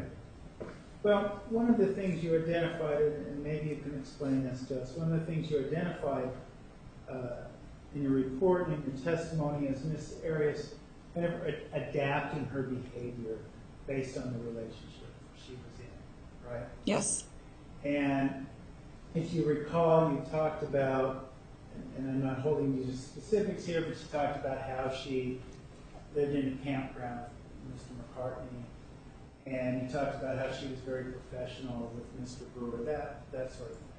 You understand? Yes. Okay. How is that sort of adaptation, how does that give them an identity? If someone has an identity disturbance, how is that helping them attain an identity? You're making the assumption that these symptoms are adaptive symptoms, and they're not, so they don't always make sense. Like when I talked about the fear of abandonment, we see them engage in behaviors that are certainly not adaptive. Even though that's the motivation, it ends up pushing people away. So in terms of answering your question, it doesn't necessarily help them in developing an identity. It's not a maladaptive way of getting to that point.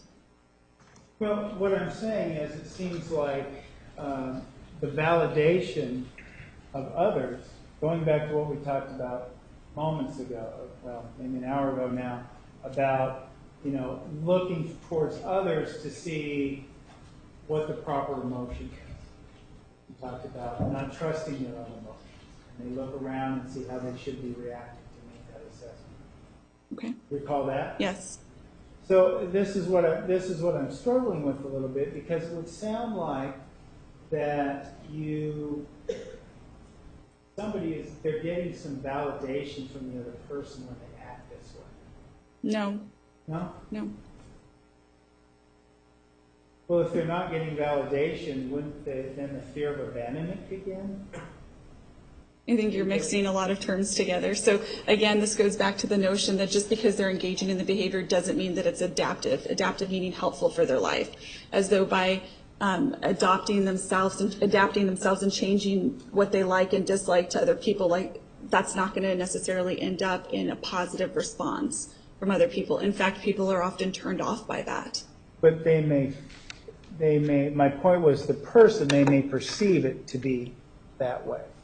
As though it was a positive thing? Yes. Sure, it's possible that they could perceive it as a positive thing, yes. Because they're, like you said, with Miss Arias, when she changes her hair color and buys the car and gets the breast augmentation, she believes that will please Mr. Brewer. That was her motivation. That's what you told us. Yes. Right. So she believes that will give her some sort of validation from him. Some sort of Possibly. Yeah. Okay. Judge, do you want to, it might be a, do you want to keep Let's going? go about 10 more minutes. Does anyone need a break? Can anyone need a break? Can all the jurors go another 10 minutes? All right.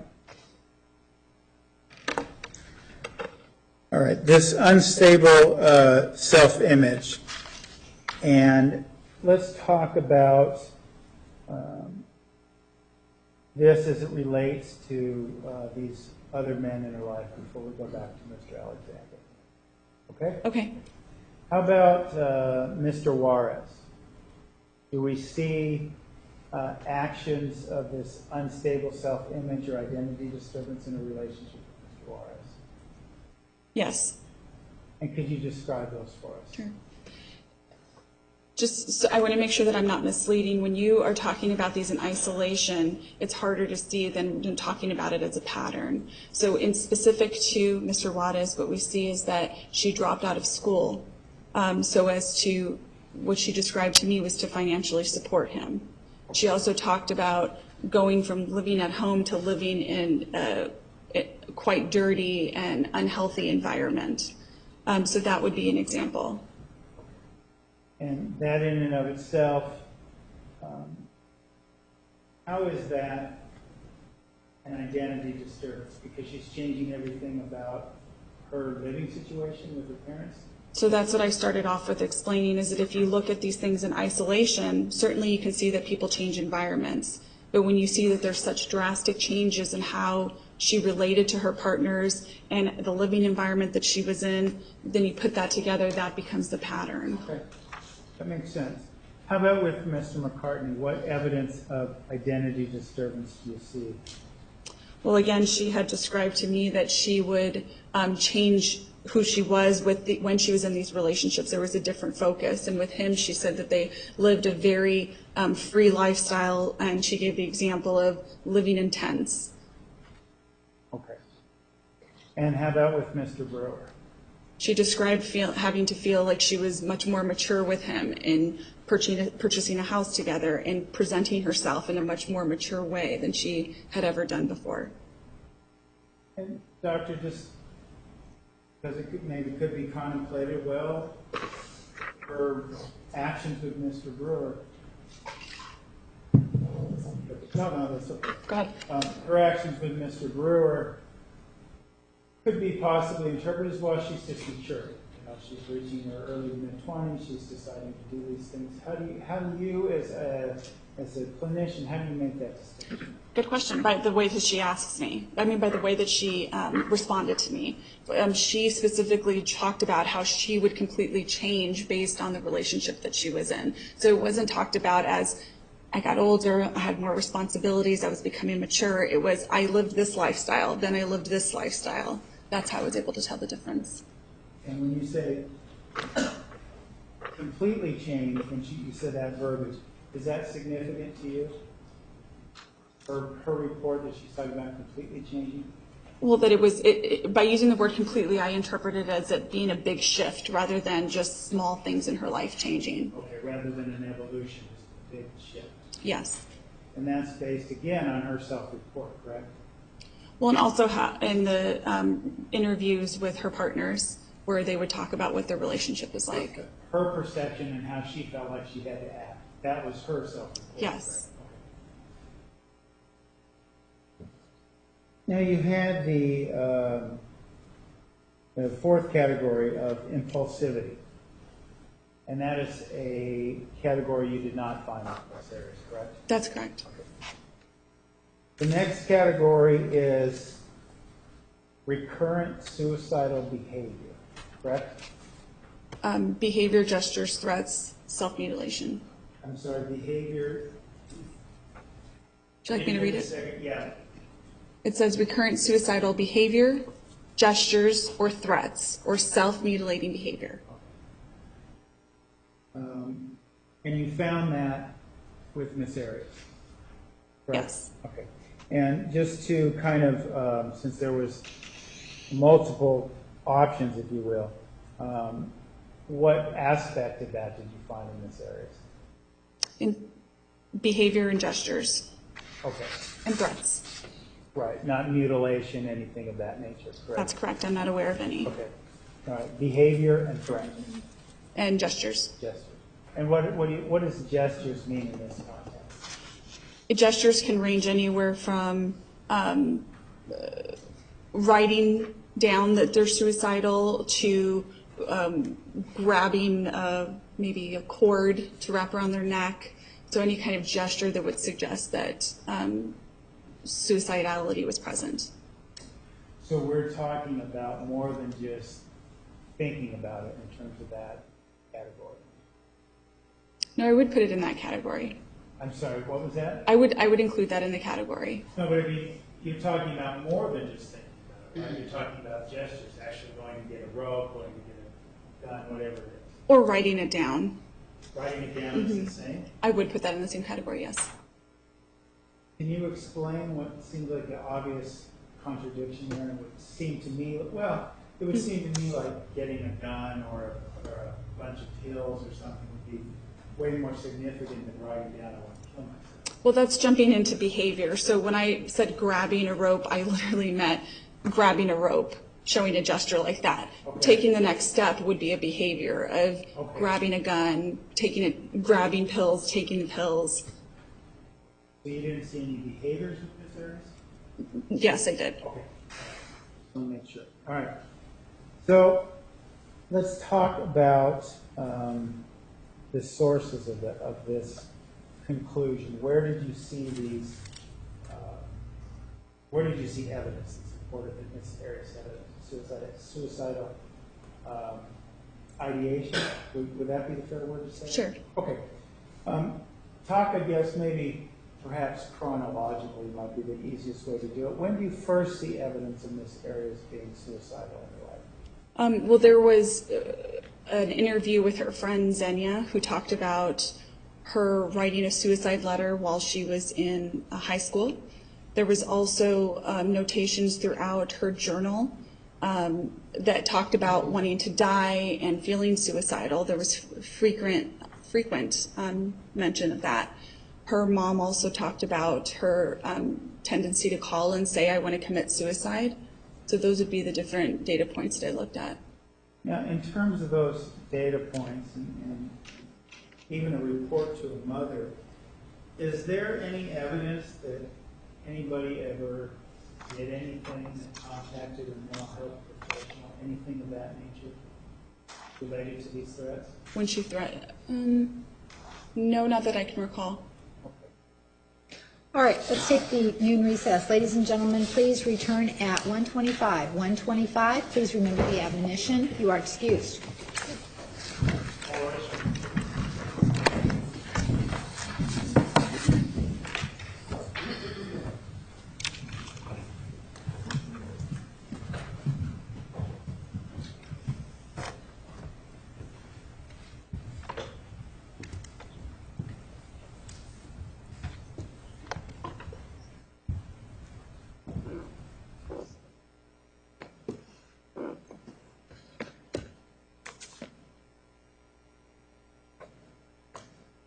You may step down.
Stand up for her.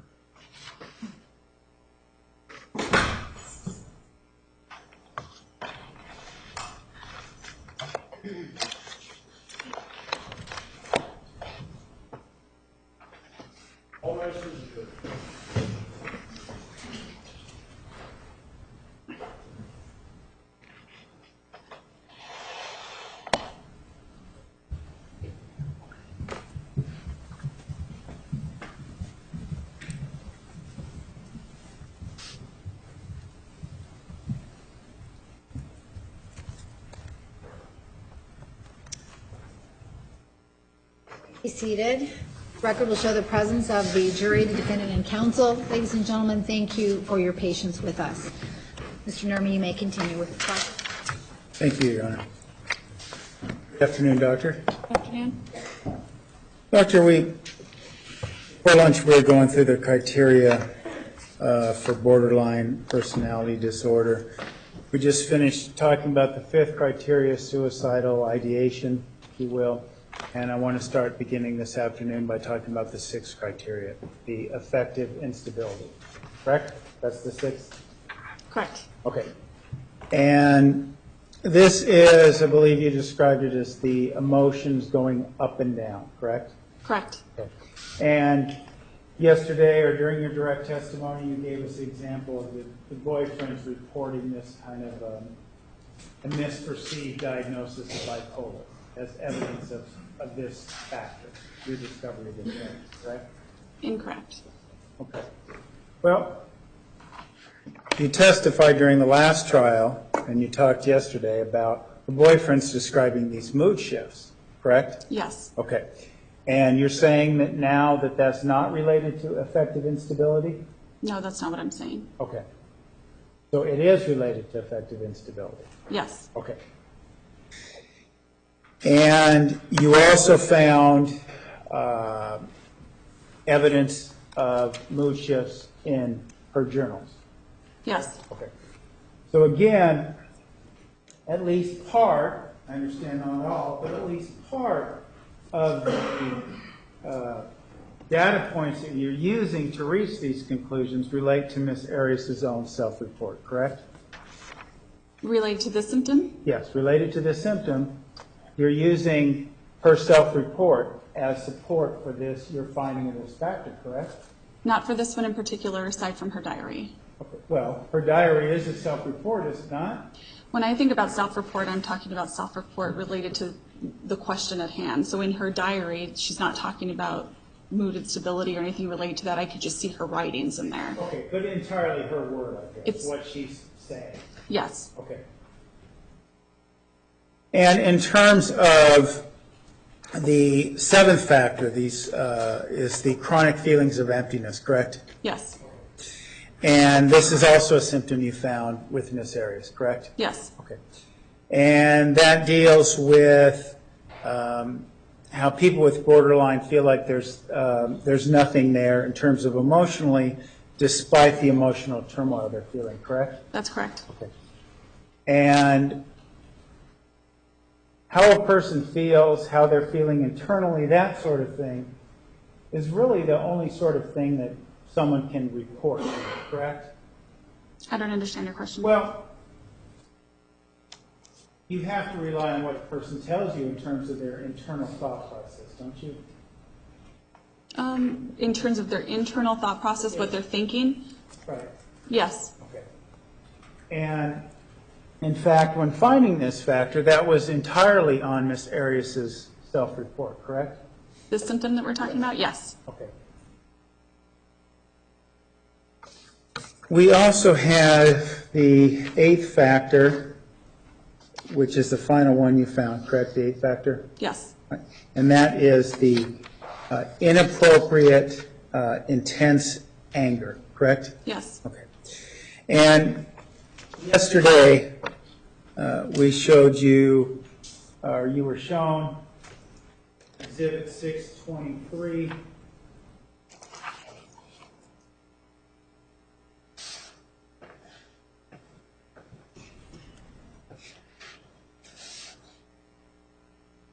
And if you recall, Doctor, this is the email that Ms. Arias wrote to Mr. Alexander on February 14, 2007. Do you recall testifying about that? Do. And some of this email, the contents anyway, describe Ms. Arias' anger and kicking walls and things of that nature, correct? Yes. Okay. And as it relates to this email, I know you took issue with self-report, but the substance of this is her own words. It's her writings again, correct? Yes. Okay.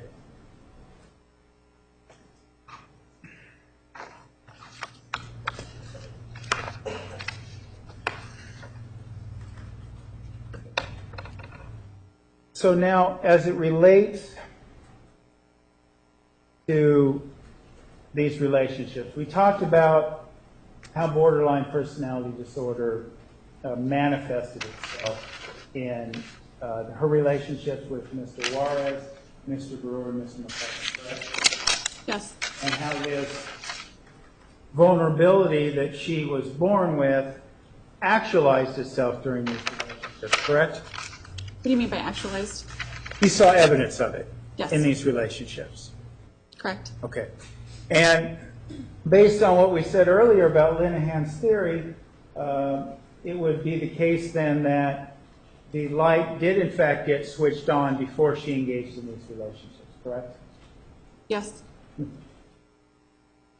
In terms of the relationship with Mr. Juarez, how did that end? How did it end? Yeah. I don't recall. Okay. Well, Oh, I do. I actually did just remember. okay. Like, she had talked about him cheating on her. All right. And in terms of that relationship, though, there wasn't, that was just it, right? It just kind of died off. He cheated, and that was it. There was no evidence of anger. There was no evidence of any sort of confrontation between the two of them, right? At least as it relates to the cheating. Those are two separate questions. Okay, yes, they are. As it relates to the end of the relationship, was the end of the relationship met with a nasty confrontation? Not that I'm aware of. Okay. And we talked earlier this morning about the relationship with Matt McCartney. And in terms of that relationship, that would have been after Mr. Juarez, correct? Yes. Okay. And the relationship with Mr. McCartney, that didn't come to an end of a nasty confrontation either, did it? He talked about there was frequent arguing between the two of them. But there was frequent arguing, but there was nothing that would be quote-unquote called a nasty confrontation, correct? He talked about how the arguing escalated over time, so I don't, can you tell me the Well, differentiation? they eventually became friends and moved past it, right? Yes. Okay. And this confrontation we heard about Matt McCartney and the reason for the breakup being infidelity, correct? Yes, according to her. Well, not just according to her, right? According to Mr. McCartney as well. Not that I'm aware of. Just within the last few days of your direct, you were shown Exhibit 909. Let me show that for you. Let me begin with the first page of that, so maybe you can identify that. Remember seeing this interview with Mr. McCartney? Yes. Okay. And on the next page, you can see discussion about this infidelity and this conversation Ms. Arias had with Bianca, the girl to whom Matt was cheating. See that there? Oops. This sentence, this paragraph here, this bullet point. Do I see that? Yes. Yeah. And you were shown that just a day or two ago, correct? Yes. And even as it relates to her conversation with this Bianca, Mr. McCartney tells us that it was not a nasty confrontation, correct? Right. Okay. How about her relationship with Mr. Brewer? How did that come to an end?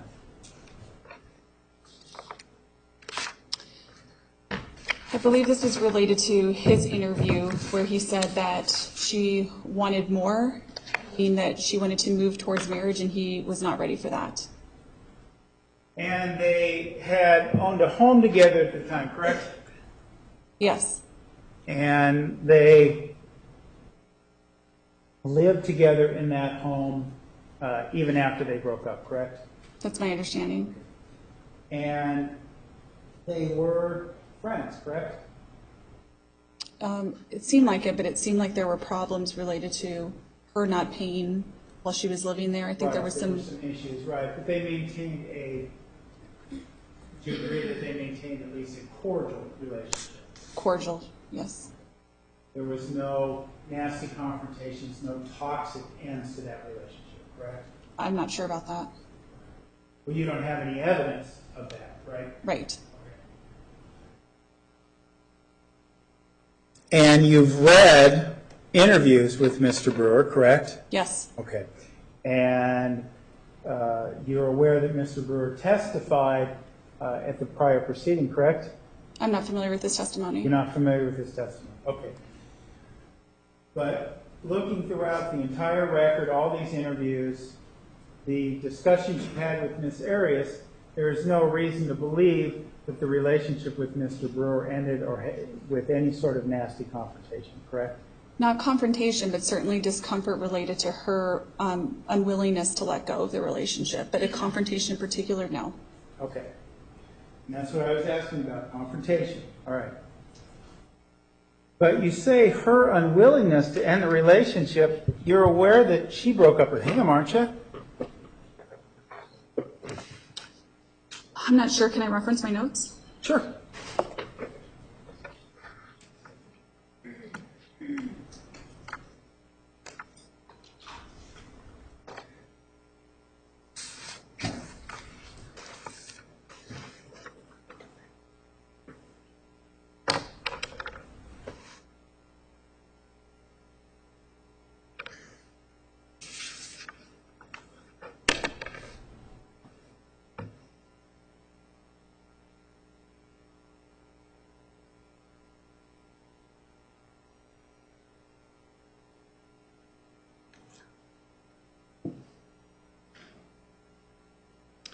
What she had said to me was that she Let me said, ask you the question. I'm not asking you to read from your notes. okay, The question was isn't it true that Miss Arias ended the relationship with Mr. Brewer? Yes or no? I'm not sure. So, and the evidence from Mr. Brewer that you've reviewed, you don't have any knowledge of that being the case, that he broke up with her? Not that I recall. Okay. If she broke up with him and began dating Travis Alexander, wouldn't that go against your theory? Which part? What I just said, the fact that she broke up with him, meaning Mr. Brewer, and started dating Mr. Alexander. Which part of my theory? The idea, well, you just said that there was trouble in the end of the relationship, that she wouldn't let it go. That's not true, because she broke up with him. You see, you're looking at these things through bias glasses, aren't you, Doctor? No. Objection, compound question. Overruled. Because the facts that contradict your theory are something you just don't digest, correct? That's incorrect. All right. Now, as it relates to Miss Arias then, in this time period, are you aware that the relationship with Mr. Brewer ended in the fall of 2006, correct? Sometime You in remember that, sometime in that time frame, yes. Okay. And when did Miss Arias meet Travis Alexander? September 2006. Okay. Do you know the date?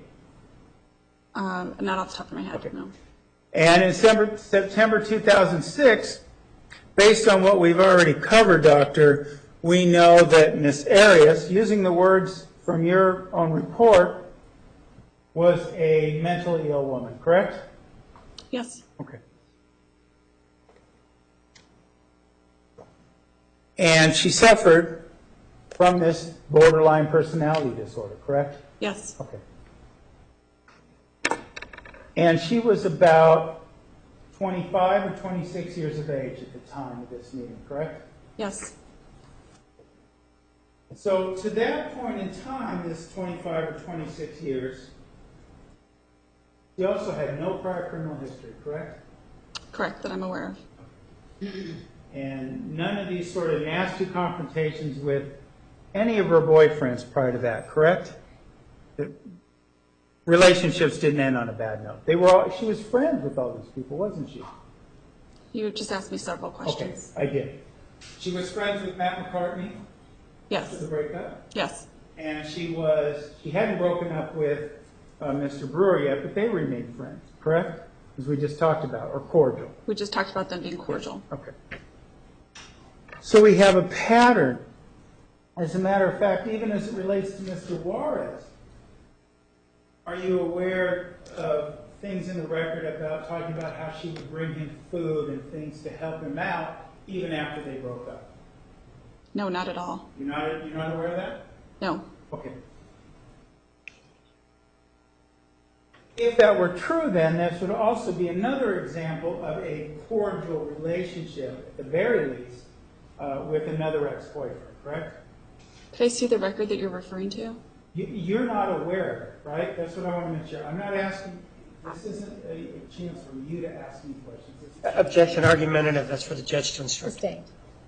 The question is, you've already told us, I understand you're not aware of a lot, but the point is, if this were true, would that be an example of a cordial relationship? And this being true related to giving him Relating to giving Mr. Juarez food, helping him out, is he struggling financially after they broke up? Would it be cordial? Yes, I'd probably categorize it such. Right. So that would be a pattern, would it not, in terms of her boyfriends and what happens after she breaks up with them? That she continues a relationship? Yes. Yeah, and a cordial one at that, right? Yes. Okay.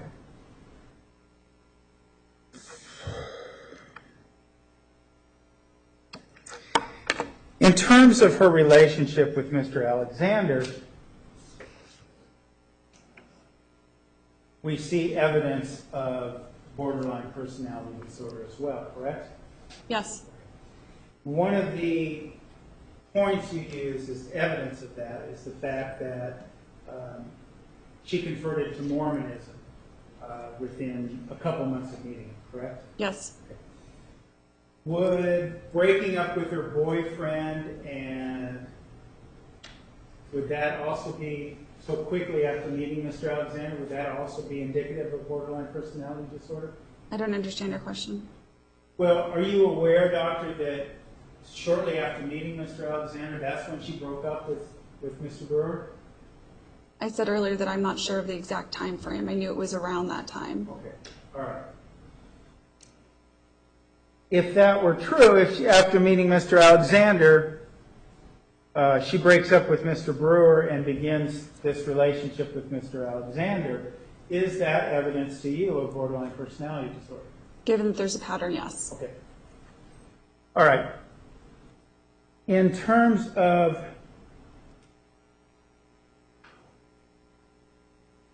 the interaction that Ms. Arias has with Travis's friends, particularly Chris and Scott Hughes. You spoke to them, right? Yes. And they talked to you about this time that Ms. Arias would spend at their home in the fall of 2006, correct? Yes. And as a matter of fact, I believe that went all the way to the spring of 2008, correct? Roughly? No, that's incorrect. Okay, no. All right. And in terms of that period of time, and her, well, these conversations you have with Mr. and Mrs. Hughes, they document Ms. Arias coming over to their house a lot and being a part of their activities in the fall of 2006, correct? Yes. Okay. Both with and without Mr. Alexander, correct? Yes. Okay. And in terms of that behavior, is that to you indicative or support the idea that we're seeing borderline traits in the relationship with Mr. Alexander? The way that it was described, yes. Right. Now, as it relates to this relationship, we also know that there was a sexual component to it, correct? Yes. And that this sexual component was inconsistent with the beliefs that they both shared, correct? Yes. And as a matter of fact, after Miss Arias was baptized into the church, the behaviors, the sexual behaviors, would have been spiritually problematic for her as well as Mr. Alexander, correct? Yes.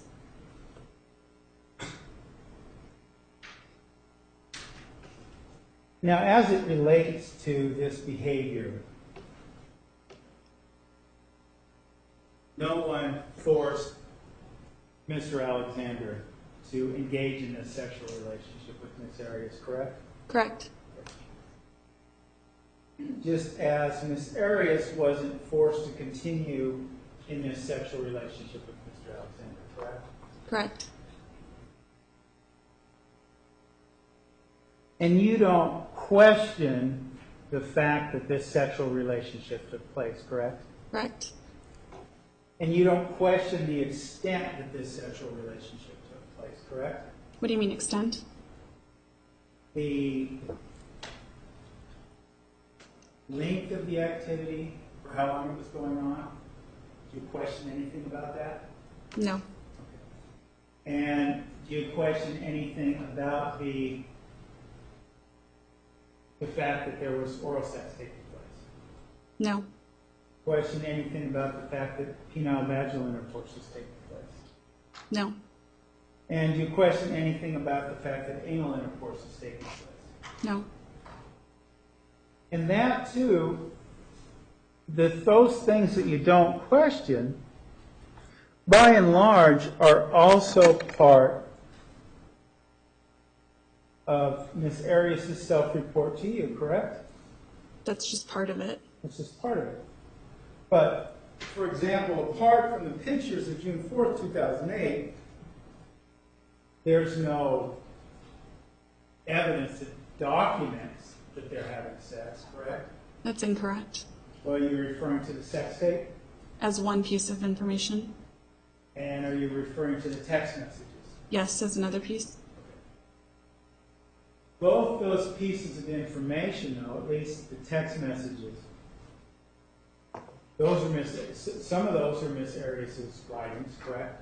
Some of them, yes. And some of them are Mr. Alexander's, correct? Yes. Okay.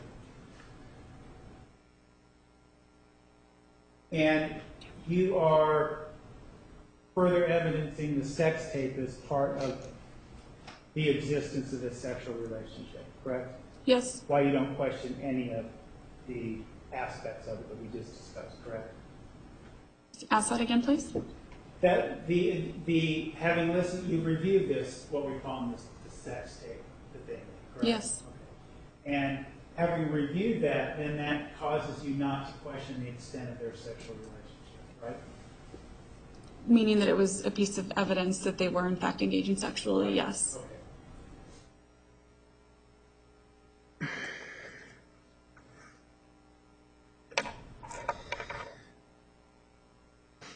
So she molded herself to Travis in converting to Mormonism, correct? Yes, that's one way. She molded herself to Travis in becoming involved in prepaid legal and getting into all these events, correct? No, I believe she was in it before meeting him. Okay. Well, she immersed herself further, went to events with him, did she not? Yes. Okay. And before she met him, there's no evidence of her taking pictures at PPL conferences or her even attending any PPL conferences, correct? I'm not sure. You're not aware of it? Of pictures of Of any evidence of her attending conferences or anything of that nature before she met Mr. Alexander? I've never questioned about that. I'm not aware. So she immerses herself in PPL with Mr. Alexander. She immerses herself in Mormonism with Mr. Alexander. but she also immersed herself as his sexual muse to make him happy, correct? Sexual muse? Tell me what you mean by that. Well, sexual outlet. Let's say sexual outlet. Can you ask that question again? Using sexual outlet? She became a sexual outlet, correct? They were having a sexual relationship, yes. Because that's what he wanted, right? It seems like they both wanted it, yes.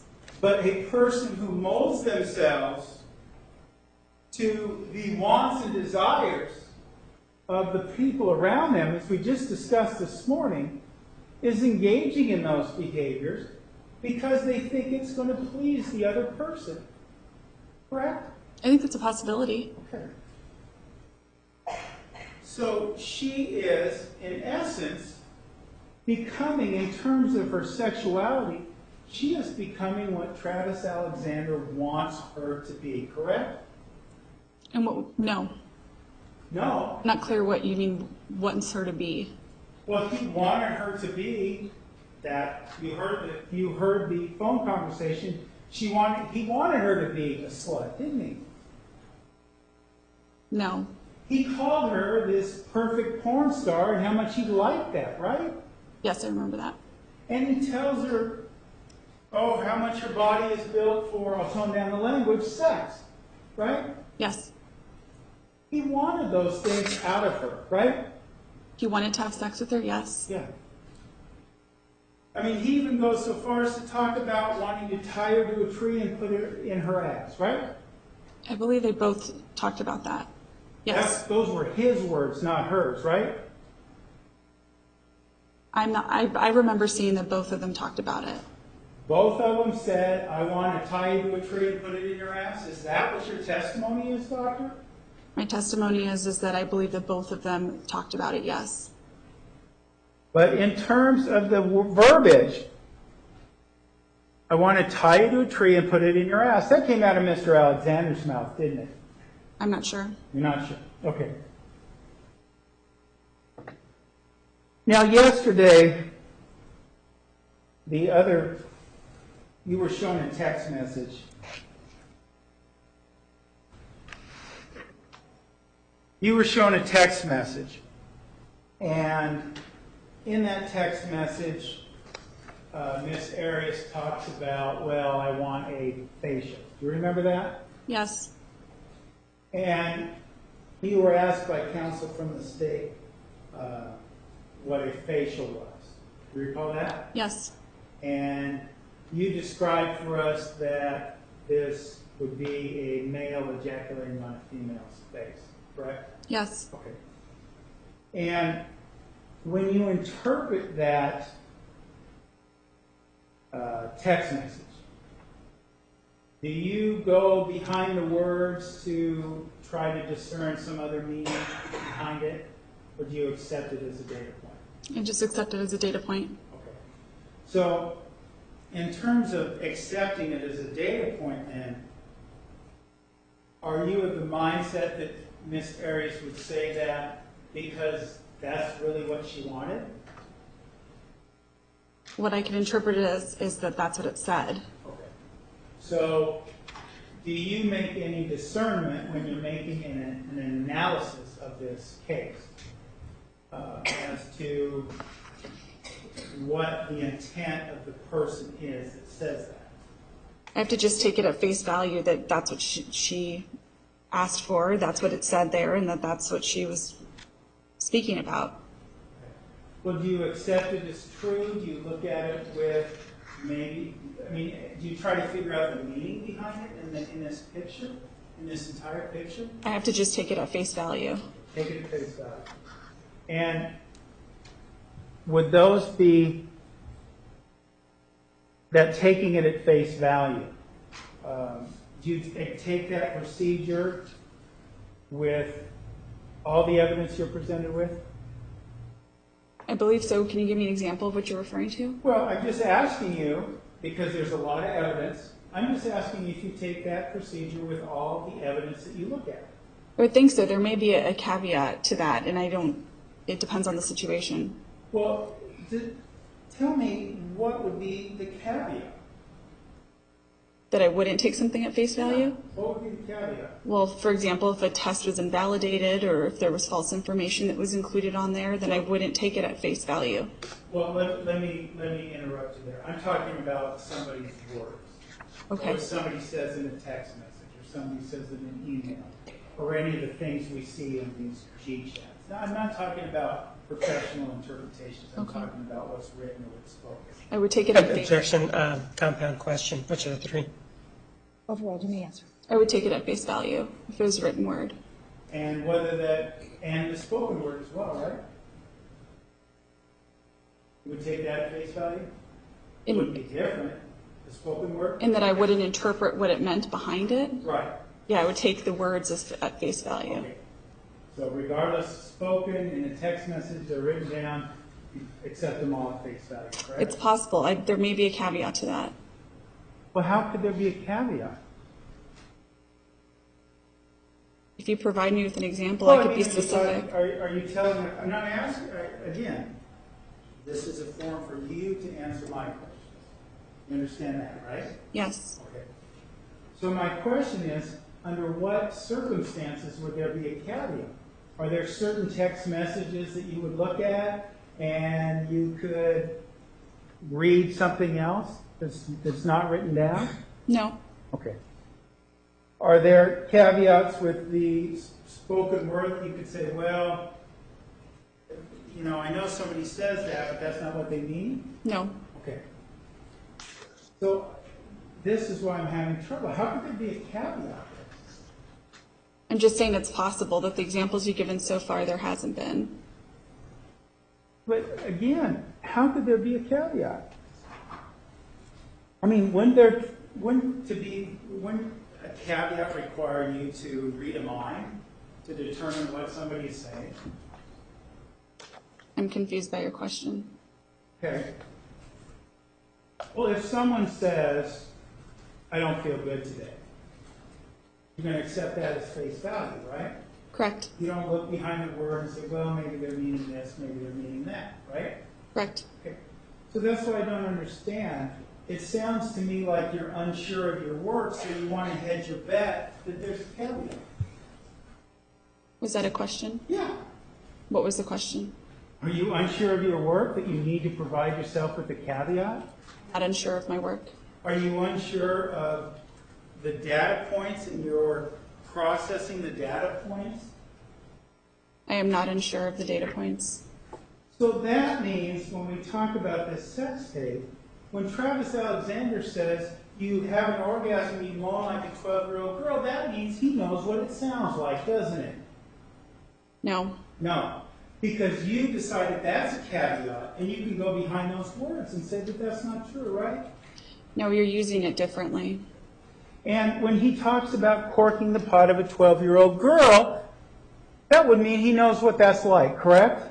Knows what that's like, or that's what he said? I could say that. That's what he said. Yes. And you take it at face value. That that's what he said? Yes. So is he lying? No, I take it at face value for what he said. Take it at face value. And this thing about that her orgasm sounds like a 12-year-old girl, you have to take that at face value too, right? Yes. In order to be consistent. Because you're not biased, right? I am not biased. Okay.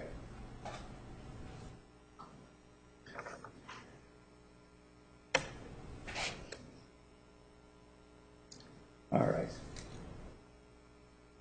Now, your report concludes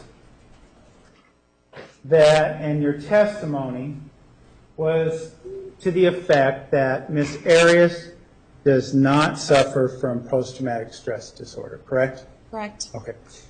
And part of your basis for this conclusion is the idea that your interpretation of the testing, I guess, would be one part of it, correct? The testing data, yes. Yes, okay. And we talked a little bit about this yesterday, but is there any rule or psychological principle that would prevent a person who has borderline personality disorder from also having post-traumatic stress disorder? They can be seen together. There's no rule that prevents it. There's no rule. No. And you would agree, doctor, that the best time to assess post-traumatic stress disorder would be the closest related to the event that caused the trauma, right? No. You believe that it's best suited, you're in the best position to assess post-traumatic stress disorder the farther you are removed from the traumatic event?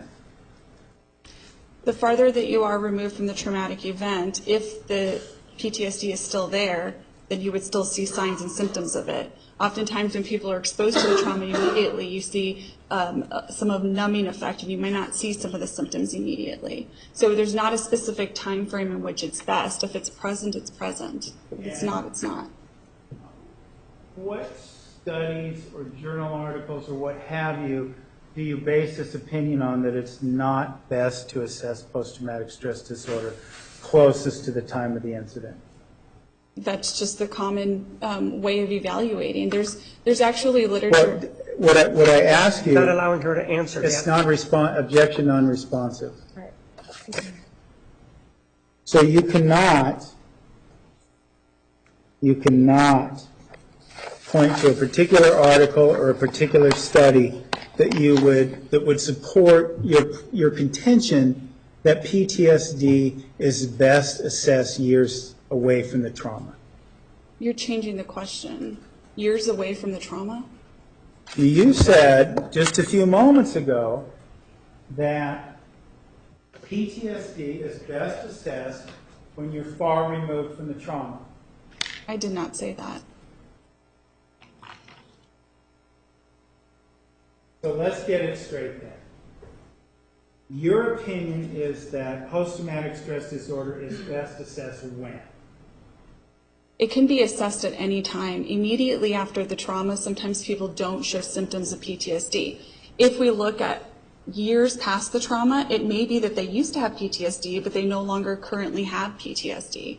So there's no set time in which you have to look at it to capture it. That wasn't my question. Let me slow down and ask the question again. What time, in your opinion, is it best to assess post-traumatic stress disorder? There is no specific time. Okay. All right. So you're claiming that earlier today in your testimony you didn't say that you're best off years down the road. Objection misstates her testimony. Overruled. Janeen answer. I did not say that. All right.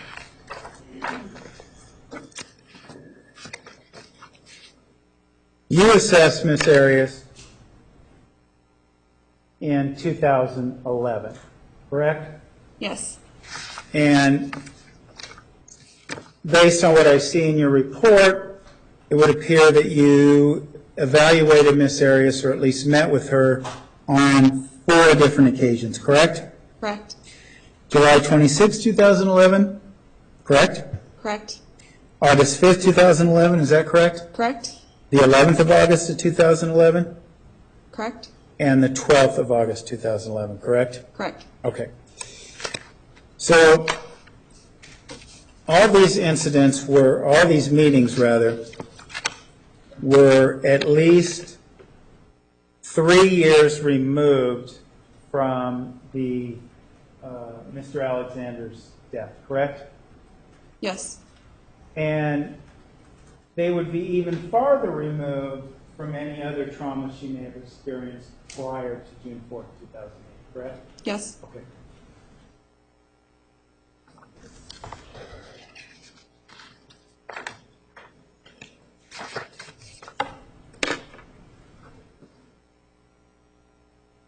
Now, post-traumatic stress disorder, it could relate to more than one trauma, correct? Yes. There doesn't have to be one defining moment, correct? One defining trauma. Can I explain that a little bit? Well, you said it could be a series of events. One doesn't have, it could be on one event or it could be on multiple events. Is that correct? Yes, but I'd like to explain a little bit more. Well, before we go there, does the post-traumatic stress disorder that builds over time, is that demonstrated or actualized in a different way than the post-traumatic stress disorder that arises out of one event? That builds over time. Can you explain what you mean by that? Well, a series of traumatic events. If someone experiences a series of traumatic events, they can be diagnosed with PTSD, right? And yes. And someone, just as someone says they can, or someone can be diagnosed with post-traumatic stress disorder after one traumatic event, correct? Yes. Does the manifestation of that we see in the testing, or is it different? It's possible that it could be different. We would expect the same cluster of symptoms, the ones that I talked about yesterday. Within those cluster of symptoms, there's anywhere between 1 to 5 different potential symptoms, so it may manifest a little bit differently in there, but as a general rule of thumb, it would look very similar. Okay. Now, in terms of Miss Arias's life, we talked this morning about, in terms of the invalidating environment as it related to borderline personality disorder, correct? Yes. And as part of that, you described her mother hitting her with a wooden spoon, correct? Yes. And you further described her mother grabbing her and digging her nails into her arm, correct? Yes. And the consistency of that sort of behavior over time and over childhood was part of this invalidating environment, correct? Over time in childhood? Yeah. What time frame were you referring to? Well, we talked about from birth through her juvenile, through her adolescence, right? Are we talking about Miss? Oh, no. No, that's incorrect. Not what we talked about. Well, we talked about how Linehan's theory deals with early years of early formation all the way up to adulthood, right? Yes. And this same abuse that was going on, let's put it this way, this same abuse that was going on that created the invalidating environment is also sufficient to cause post-traumatic stress disorder, correct? You're mixing two terms together. Well, let me ask you this. Is the abuse that Ms. Arias suffered as a child, you diagnosed her with post-traumatic stress disorder based on this, at least in part, on this invalidating environment because of this abuse, correct? That's incorrect. That's incorrect, okay. But now you want to say that's incorrect because you understand that those same things could lead to a diagnosis of post-traumatic stress disorder, correct? No, it's incorrect because you just said I diagnosed her with post-traumatic stress disorder. No, I said you didn't. Objection, misstates his testimony. Misstates what he asked her. All right, Argumentative. sustained. Restate your question. All right. The abuse, putting aside what your ultimate diagnosis is, and I know you reject post-traumatic stress disorder. I'll preface my question by saying that, okay? The abuse you described this morning that Ms. Arias suffered in childhood would be sufficient to cause post-traumatic stress disorder, correct? Depending on how she experienced it, yes. Okay. But you kind of changed your tune, didn't you, as it relates to this abuse when you're diagnosing borderline personality disorder and rejecting post-traumatic stress disorder, right? No. Well, looking at Exhibit 885, something you were shown yesterday, recall this as a part of the notes that Dr. Samuels took? Yes. Okay. And you said, well, that's evidence that doesn't support the idea that she was abused as a child. And you use that to say, well, because of that, I don't believe that she suffered from trauma as a child that was related to post-traumatic stress disorder, correct? I didn't say that.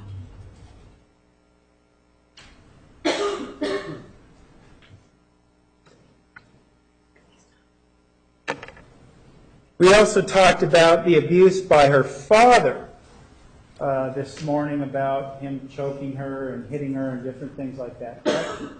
Not choking. Not choking, just hitting. What we talked about earlier was that at age 14, she talked about how he started to shove her at that point. And that abuse could be sufficient to support a diagnosis of post-traumatic stress disorder, correct? It could, Okay. yes. And we've heard about, are you aware that Miss Arias suffered abuse at the hands of Bobby Juarez?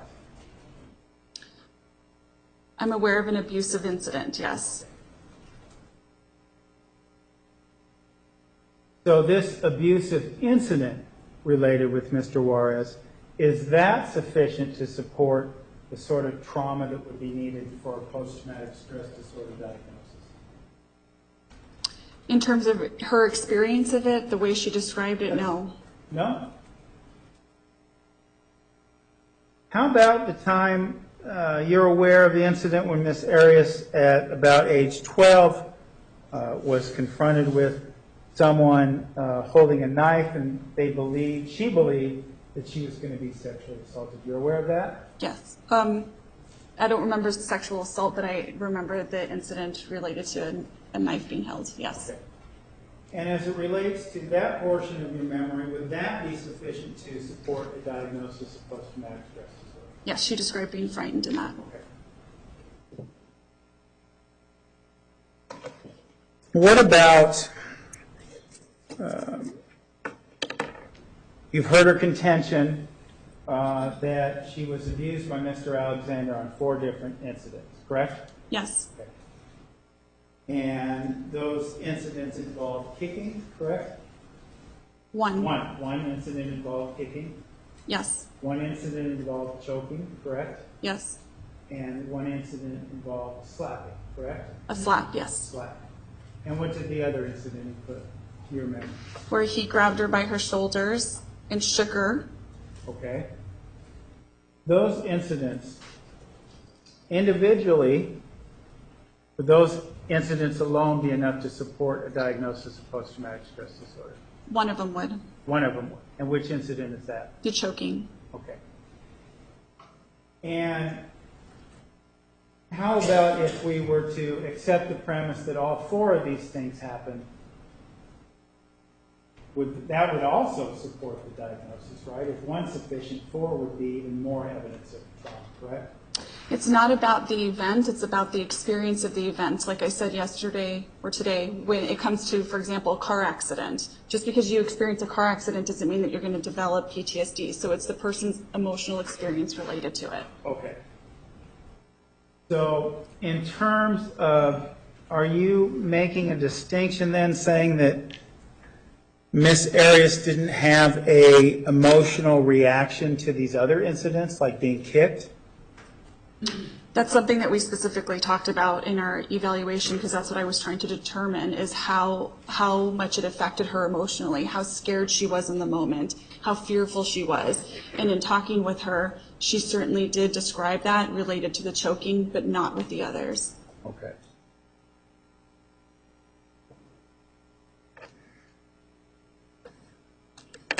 So even though you disagree with the overall diagnosis of PTSD, and that was made by a female psychologist and a Dr. Sanders, correct? Yes. Even though you disagree with their diagnosis, the trauma that you see in Miss Arias' history is, you would agree, sufficient to support, it would equate to the sort of trauma that would support a post-traumatic stress disorder diagnosis, correct? She has criterion A that could have developed into PTSD. Okay. Yes. Now, in terms of the evidence the testing, if you will. Let me speak strictly about the testing evidence, okay? Okay. You gave her something called the TSI, and you gave the TSI-1, correct? Correct. And when did you give her that test? During one of the appointments that I saw her. You don't recall which one? I could pull out the test if you'd like me Sure. to.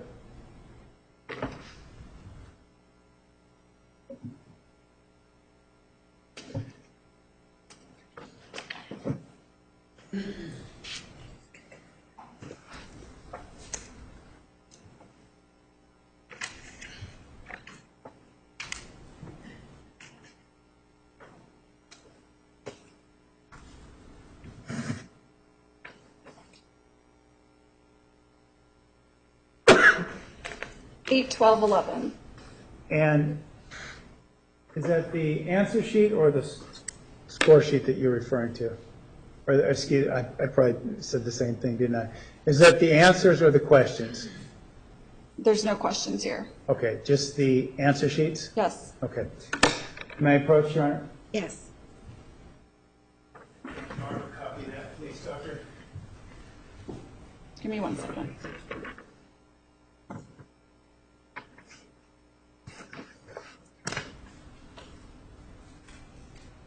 I'm missing one page because let me look for that one.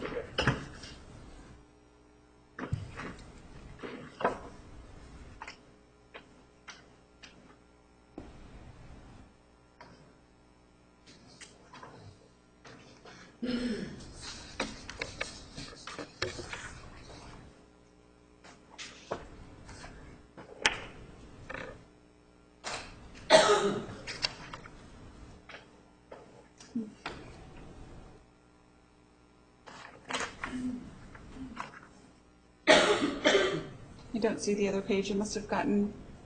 Judge, I know we marked some items yesterday. Approach, please.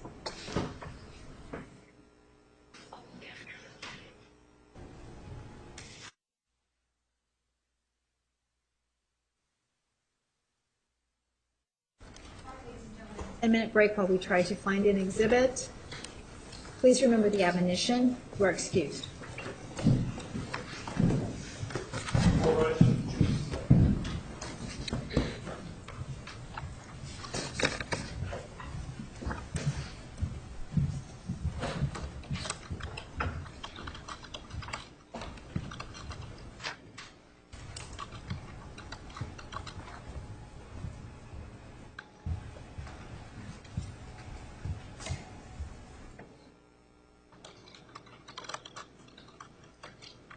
Can I just Please be ask seated. Doctor? Yes. Yes. Doctor, do you know, this is probably an impossible, do you know what you're missing? Because we're trying to see if it was checked in. Okay. What? I'm not missing. It was marked before. Okay. Yeah. And I know what I can tell you what it looks like. Why don't you come down and perhaps you can assist them in locating it.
Randy, we're ready.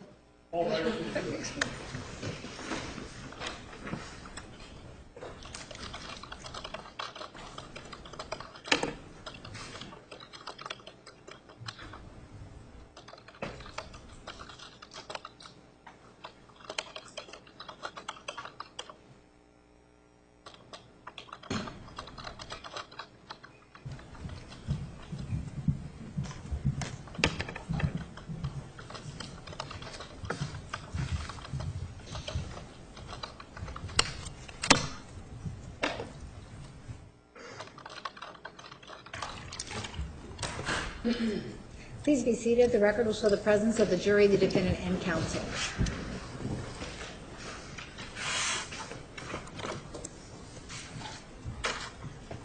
Doctor, before the break, you provided me copies of the scoring sheets related to Ms. Arias taking the TSI, correct? Yes. And you mentioned in that same regard that there was a couple of sheets that you did not have. If I may approach witness, Your Honor. You may. Showing me then what has been marked Exhibit 628, previously marked 628 and 629. Is this what you were missing? Yes. Okay. And I'll leave you 920, 921, and 922 if you need to refer to those as well. My questions, okay?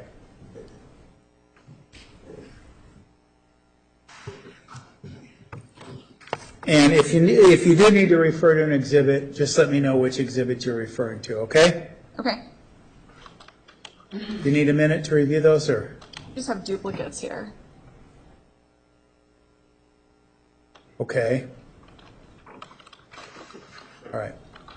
You understand that those were the court records that were admitted or brought in last trial, correct? Objection speculation. Which ones? She has 5 of them.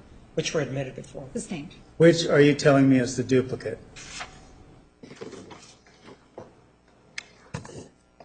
629 and 920. Okay. But now, just so we're clear, you have all the pages you need to answer questions about the TSI, correct? Yes. Okay, all right. And one of the things you told us yesterday, I believe, was with the TSI, one of the reasons you gave it to her, can give you an indication of PTSD. The results of the TSI can give you that indication, correct? That's not what I said. No. Okay. You don't believe that the TSI can give you an indication of PTSD? No, that's not what I'm saying. Okay. So you're saying it can give you an indication of PTSD? I'd like to explain. Can the results of the TSI give you an indication of PTSD? There's some symptoms on there that are associated with PTSD. So it can give you an indication of PTSD, correct? Yes, but it doesn't map on cleanly. I'm sorry, what was that? It doesn't map on cleanly to the diagnosis. I'm not asking you if it maps on cleanly or what the diagnosis is. My simple question was, can it give you an indication of PTSD? Yes. Okay. And in terms of the results before you, and again, as I asked, if you're referring to a particular exhibit, please let us know. Ms. Arias, in terms of these results, showed elevated in some areas, correct? Yes. Okay. She was elevated in depression, correct? Which one are you referring to? The TSI results? Which one? What do you mean, which one? Your results. There's 2 different ones. Okay. In both your results, did she wind up elevated? For depression, yes. How about for defensive avoidance? Yes. Now, are these elements of the test that can speak to a person having post-traumatic stress disorder? Not directly. Not directly. You don't think they speak to it at all? That's your opinion? Not directly. So, for example, depression is not a specific symptom that's associated with PTSD, but you certainly could see depressive symptoms in someone who has PTSD. It could be indicative. You as an evaluator, you see somebody who's elevated depression, that could be indicative of post-traumatic stress disorder, correct? That would be not one of the first disorders that I would think of. Absolutely not. And defensive avoidance, you said she scored consistent on both of those. Yes. Okay. And is it your belief that post-traumatic stress disorder or defensive avoidance is an indication of post-traumatic stress disorder. Yes. Okay. And in terms of the 2 tests you gave her, the CSIs, they were given the same day, correct? Yes. Okay. Why did you give her 2 different tests? I gave her 2 different tests to capture 2 different time periods.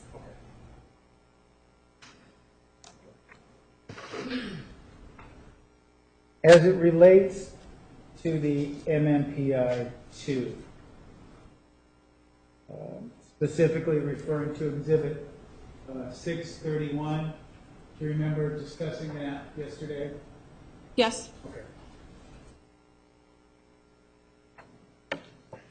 There are scales on the MMPI, correct? Yes. And in terms of, before we go any further, this test, it appears, was given 8/12/2011. That is the date she was given the test? Correct. Okay.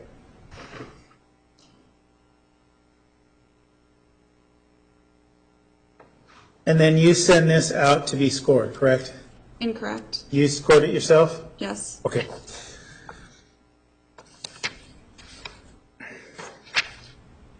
In terms of these scales on this test,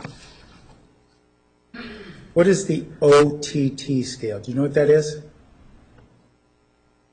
OTT, or do you mean OH? The OH, excuse me. Do you know what that is? Yes. Okay, what is that? Over-controlled hostility is the title. Okay. What about DO? You know what that scale is? Not off the top of my head. I'd have to look at the manual. And the ANG scale, do you know what that is? Anger. Okay. And in terms of both these, the TSI you gave in March, correct? No. That was in August, correct? I'm sorry. Is that in August? Yes. Okay. So you gave this test, both these tests, when you had approximately 9 months as a licensed clinician, correct?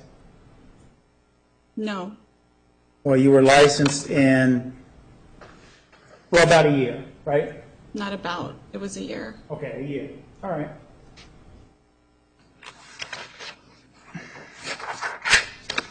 Now, in terms of your experience in assessing trauma back in 2011, how many forensic evaluations in a capital case had you conducted during that year in which you were licensed? I'm not sure. Okay. You don't know? I don't know. Okay. Between the period of 2010 and 2011, between the period you were licensed, you gave these tests, how many articles in peer-reviewed journals did you publish in 2010 and 2011? None. None. And during the same time period, how many lectures at national conferences did you give related to trauma? At national conferences, none. None. Okay.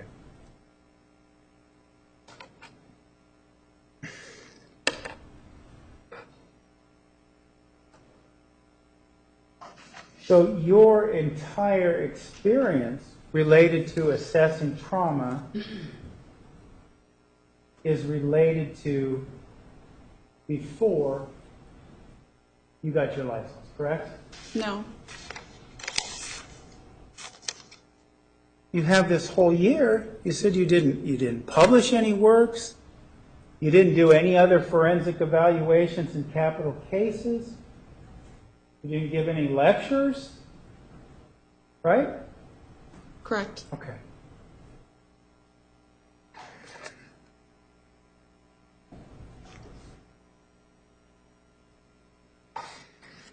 In contrast, the 2 individuals that assessed Miss Arias with PTSD,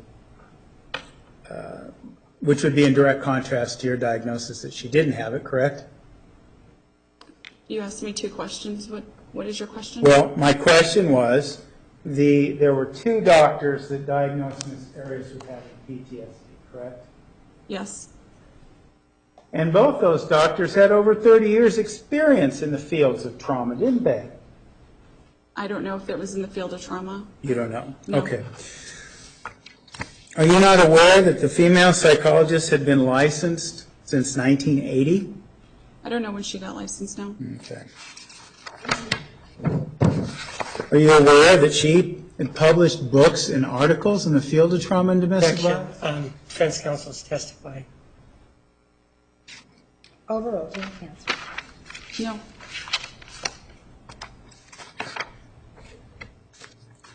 Are you aware that Judge, may we approach? You may.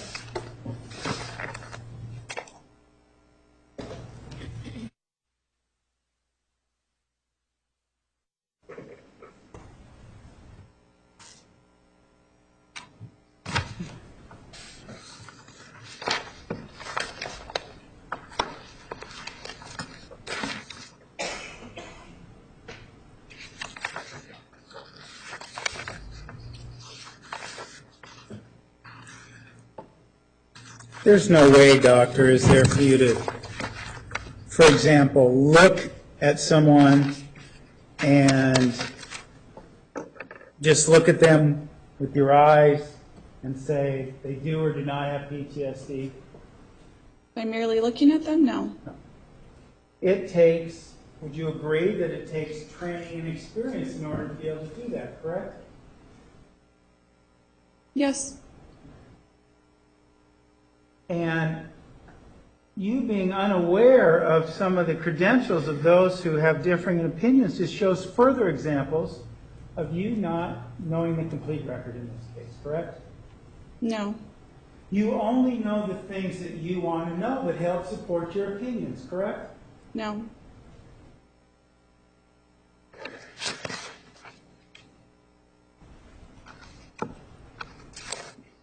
As it relates to trauma and this idea of PTSD, one of the criteria you said was that a person must have intrusive thoughts about the trauma, correct? Yes. Okay. And those intrusive thoughts must be persistent, correct? Yes. Okay. And that was something that you asked Ms. Arias about during the 12 hours that you interviewed her, correct? Yes. And so in denying, and you found, I should say, you found that Ms. Arias did not meet this criteria for these intrusive thoughts, correct? Right. And your reliance, or how you came to this conclusion, was again entirely on the self-report of Ms. Arias, correct? How I came to the conclusion that she doesn't have intrusive thoughts? Yeah. Well, let me think about that for a second.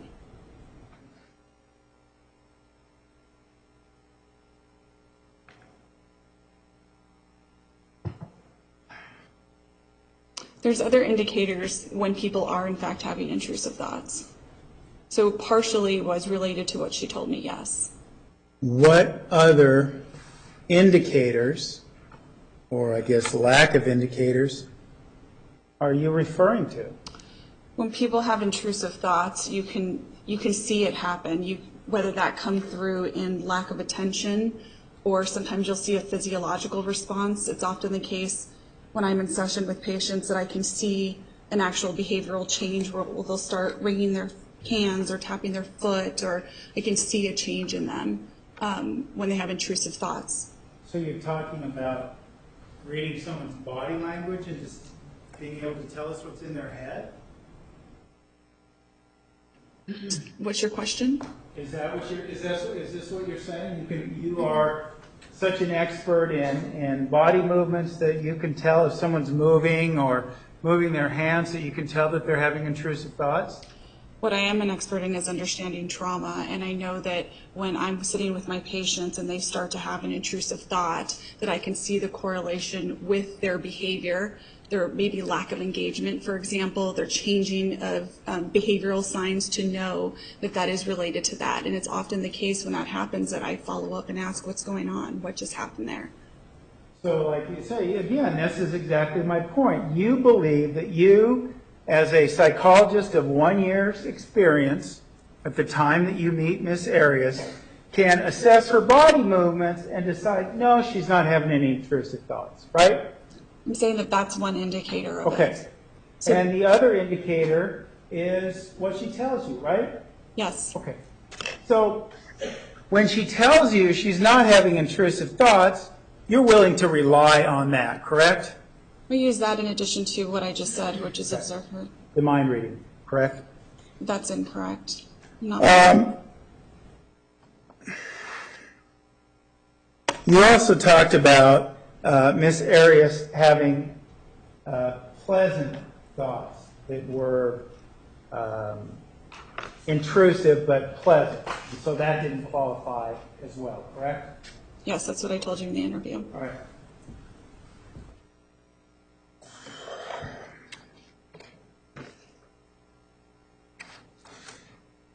One of the other criteria related to PTSD is avoidance, correct? Correct. Okay.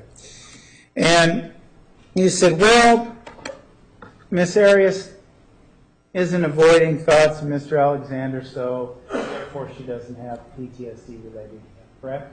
That's incorrect. That's not what you testified to yesterday? You're making it seem as though that's the only reason why I believe that, and that's Well, that's not why she accurate. didn't meet that criteria.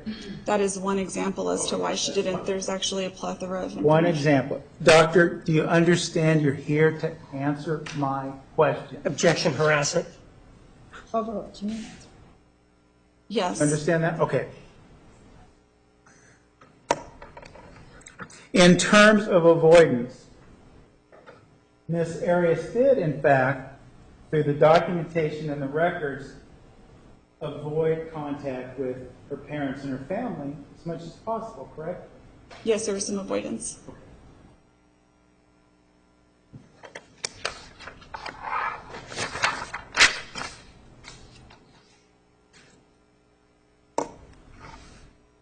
All right.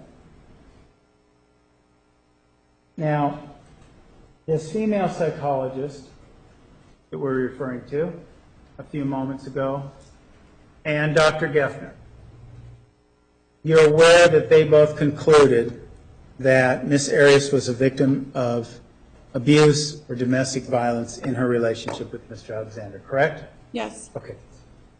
And going back to the time in 2010 that you were licensed, you get your license in 2010, I'm going to ask you the same questions I asked before related to trauma. Did you write any articles in peer-reviewed journals? No. No.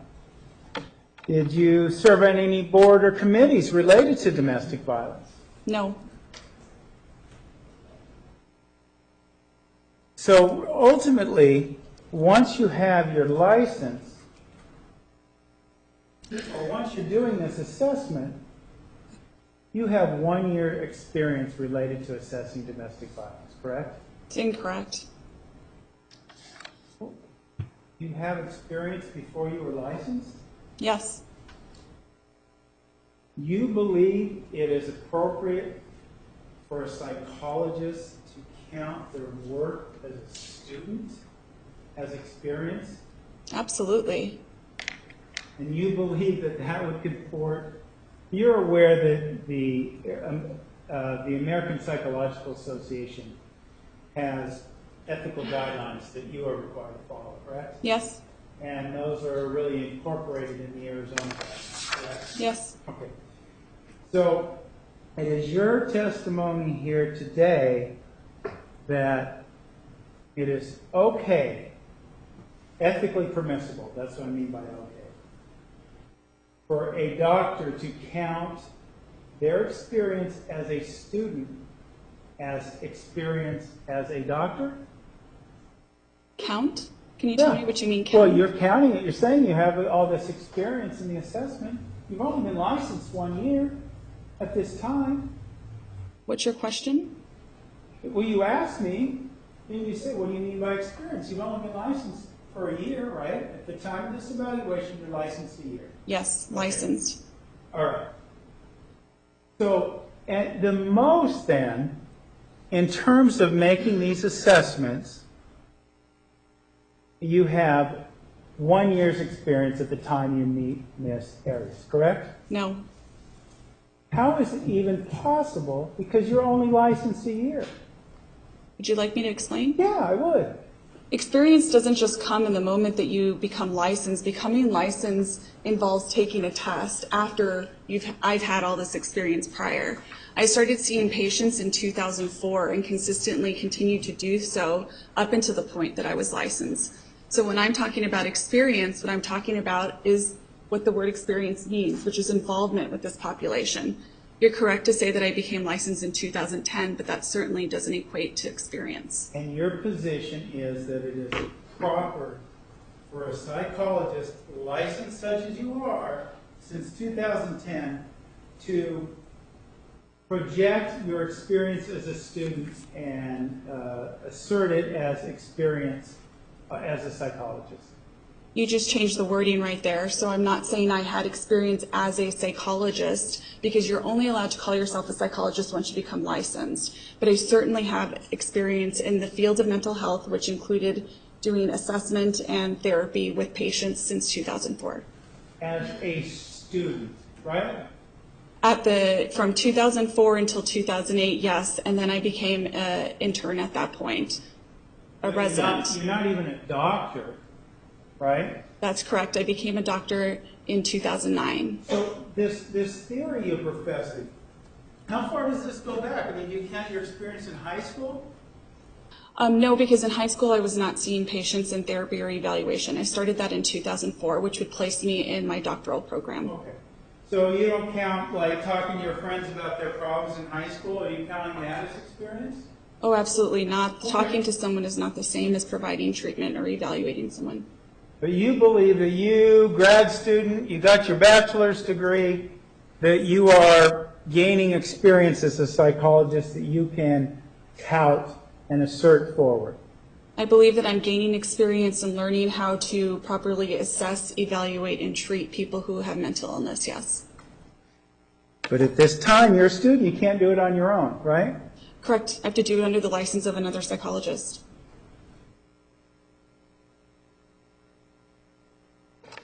All right.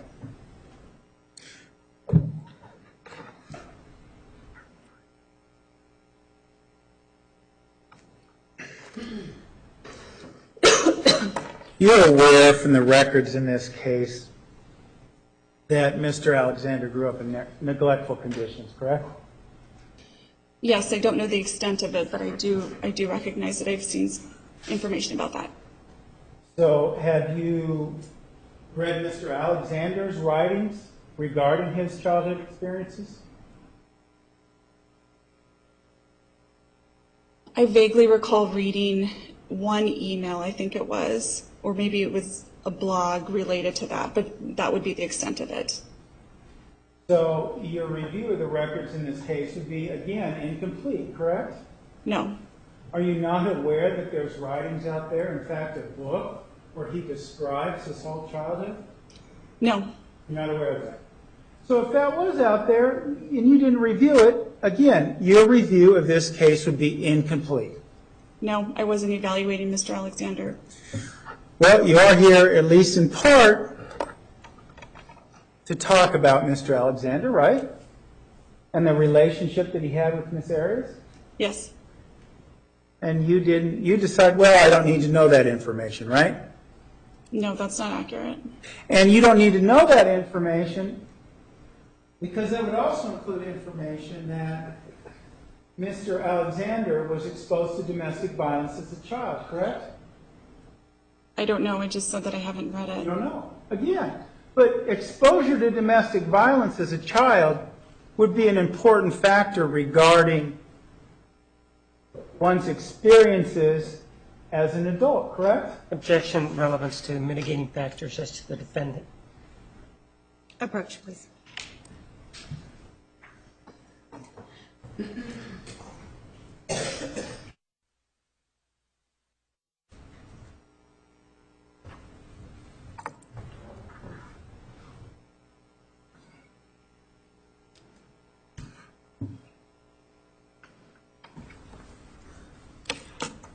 Are you aware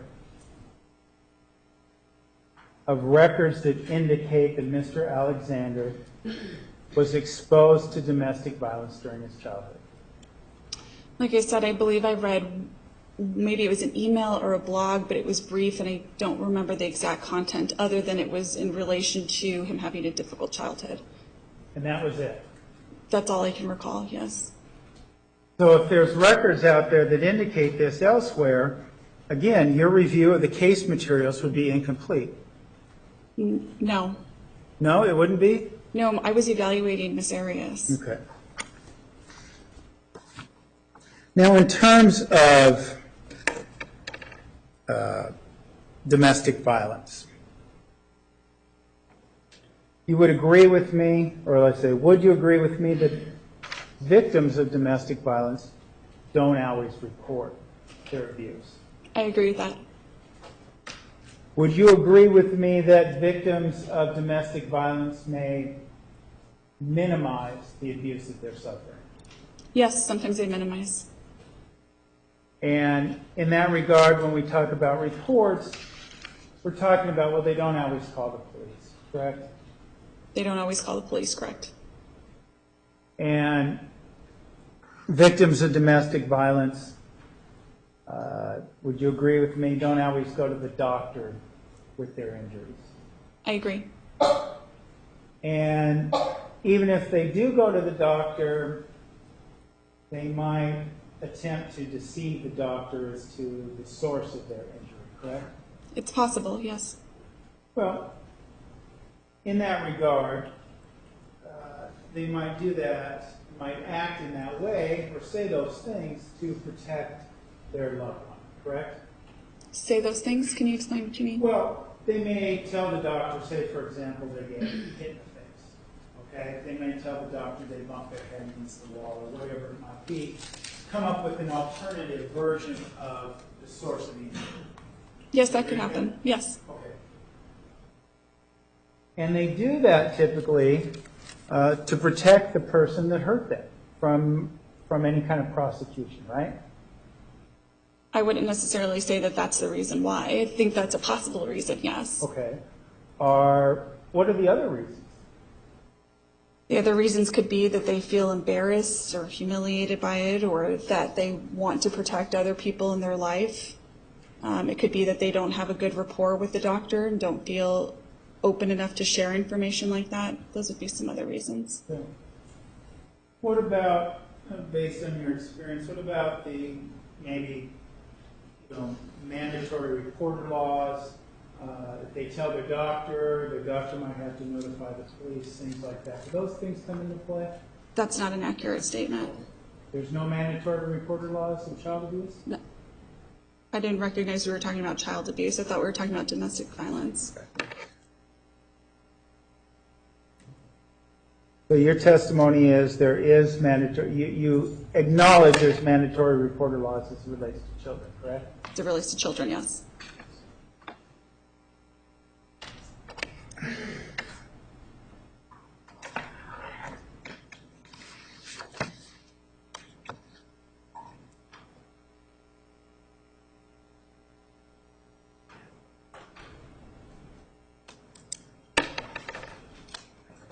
Now, in terms of Dr. Geffner, you told us you reviewed his interview, correct?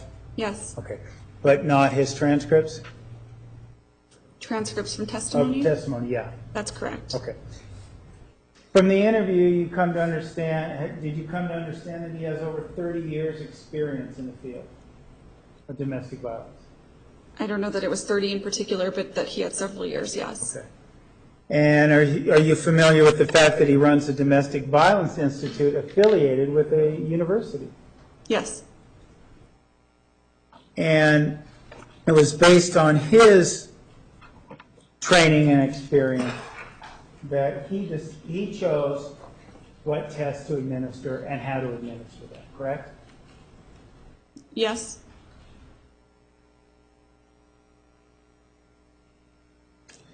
And in contrast, your time related to assessing domestic violence, at least in 2011, in large part rests on your work as a student, correct? The work that I've done since 2004, yes. Work that you've done since 2004. Which included being a student. Right, as a student, okay. Now, Dr. Geffner, in terms of the test that he chose,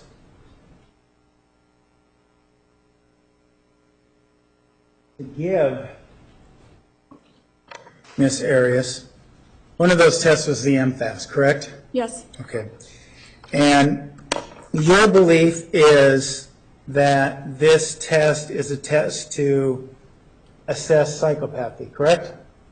No. No?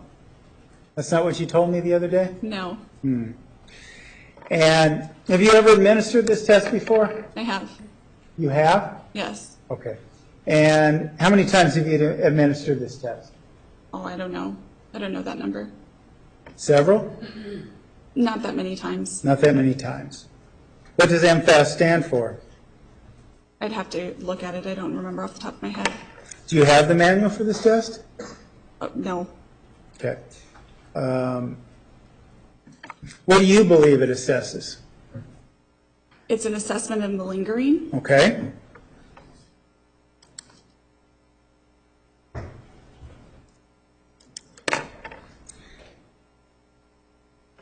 In terms of the results of this test, you would agree that they demonstrate that Ms. Arias was not malingering, correct? Correct. Okay. And malingering is another way of saying faking or being fraudulent, correct? Trying to misrepresent, perhaps?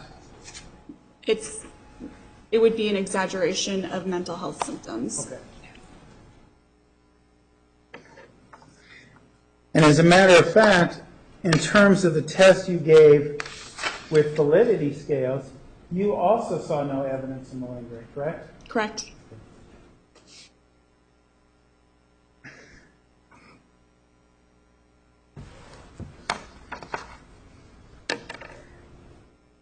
You also spoke to us over the past couple of days about a test Dr. Geffner gave called the DAPS. Do you recall that? Yes. Okay. And who created the DAPS?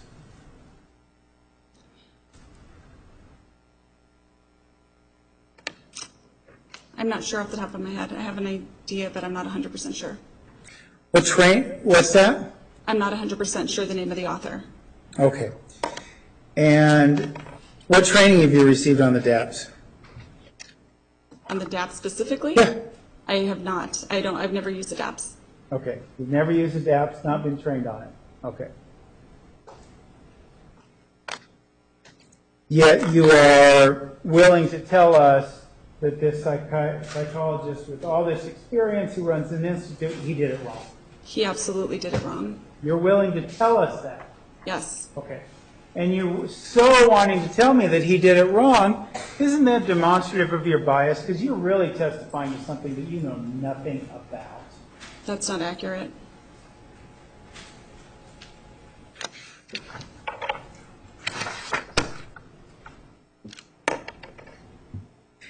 In terms of assessing domestic violence, you believe that you follow the criteria that Lenore Walker laid out, correct?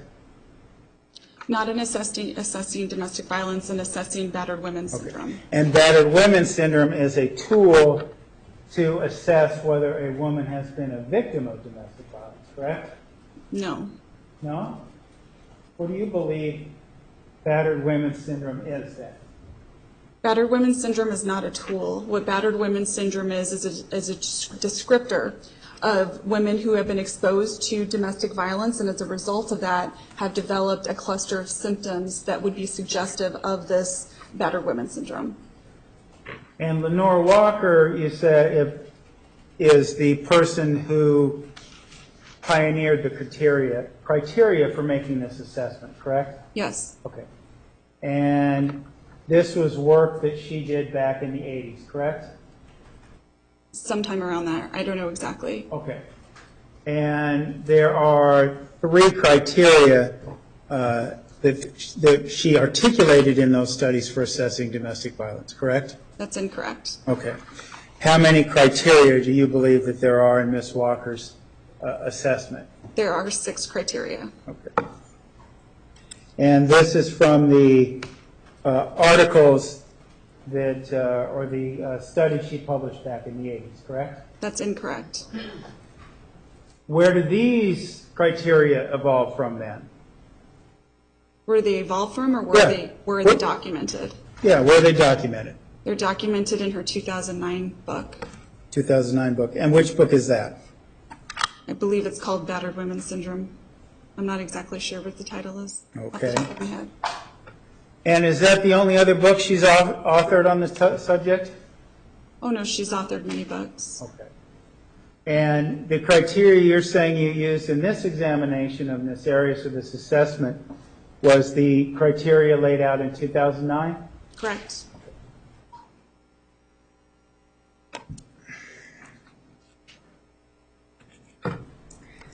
Another test that Dr. Geffner gave was the conflict tactics scale, correct? Yes, Okay. And what is, that's CTS, correct? correct. Okay.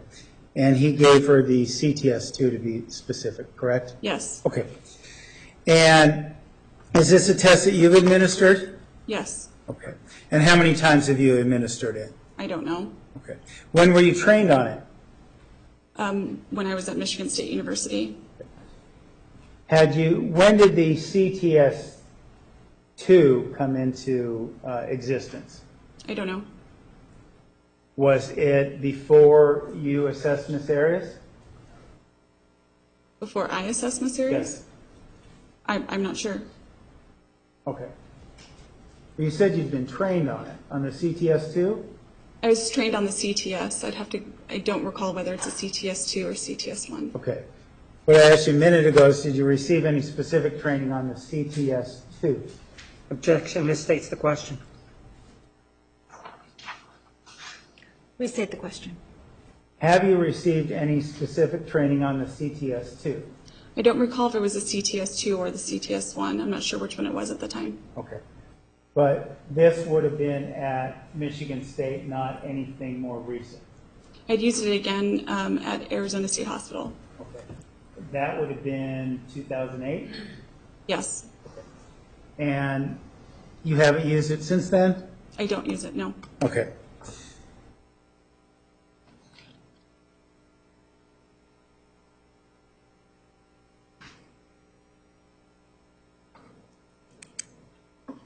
In terms of you're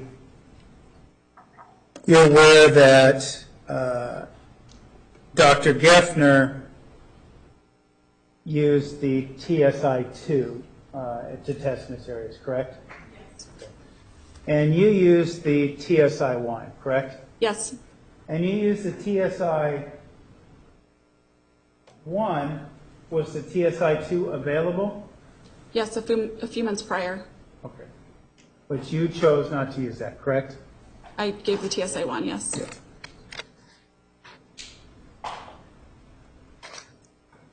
As it relates to the issue of battered women syndrome, going back to that, how many times have you actually testified that a woman did have battered women syndrome? I've never testified about battered woman syndrome. So that would be 0. Yes,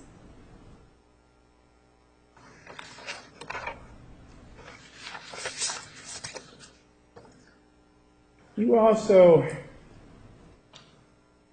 reviewed the work, or at least an interview, and the notes of a Dr. Fonseca, correct? yes, And you understand that she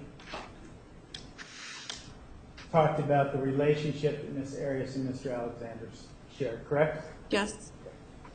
And you understand that one of the things she said was that there was a secretive or underground component to this relationship, correct? Yes. Okay. And that she described Mr. Alexander as having a Dr. Jekyll and Mr. Hyde persona, correct?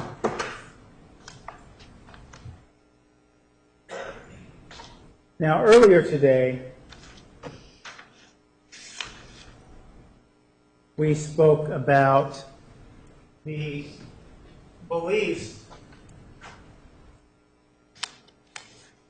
that Mr. Alexander and Miss Arias shared, the religious beliefs, correct? Correct. The Mormon faith, correct? Yes. And you agreed with me that for both of them, this sexual relationship would have been morally problematic, correct? Yes. Okay.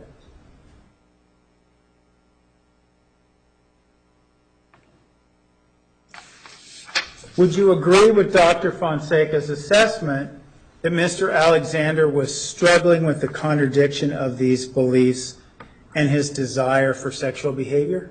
Yes. Would you agree with the assessment that Ms. Arias was going through the same process, having the same struggles? Can you be specific with that? What would be the struggle? The struggle between her sexual behavior and the contradictory moral beliefs which prohibit that behavior. Yes.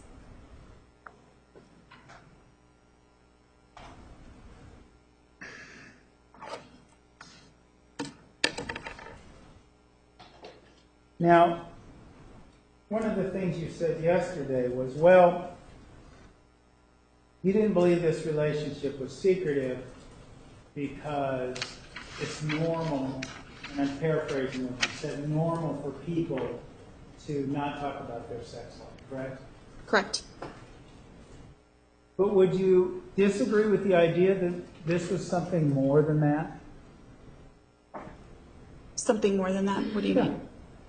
Can you explain more? Well, it wasn't just about not broadcasting the fact that they were having sex together, was it? I'm getting lost in your... Can you rephrase that? Well, as a matter of fact, most people didn't know they were having a relationship, correct? That's not the impression I got. Well, Lisa Andrews didn't know that Travis Alexander was having a relationship with Jodi when they were dating, did she? She suspected, but it was not overt, correct? And she certainly, would you agree with me, that she didn't know the extent of the relationship? I would agree. Okay. And you would agree that there was all these conversations and evidence of these people saying Ms. Arias was stalking Mr. Alexander, right? Yes.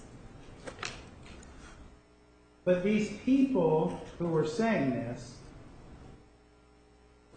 they didn't offer forth evidence in the same hand that they were still seeing each other, right? That they were still seeing each other? Yeah. So the people that were... Ask it again, I'm sorry. Well, people are saying, well, Travis didn't want her around, right? People are saying that. Travis didn't want Miss Arias around. That she would show up at times when she wasn't invited, Right. yes. And there was talk of her, sneaking into his house, right? Yes. And but these same people, you would agree with me that they didn't know that Mr. Alexander and Miss Arias were having a relationship still, correct? A sexual relationship, yes. I would agree with that. But any relationship whatsoever, right? No, I wouldn't agree with that. Well, if Mr. Alexander is telling people that he doesn't want Miss Arias around, correct? He told some people that. He told some people that. But putting aside the sexual aspect, he's calling her, he's texting her, that sort of thing, that's inconsistent with his assertion that he didn't want her around, right? I'd like to explain a little bit more. Well, isn't I it can't. inconsistent?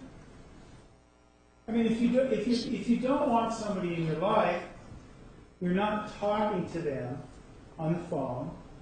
You're not having phone sex with them, probably. Would you agree with me so far? Yes, so far. And so, I take it you probably agree with the next step that you're probably not having sex with them, right? If you don't want them If around. you don't want them around.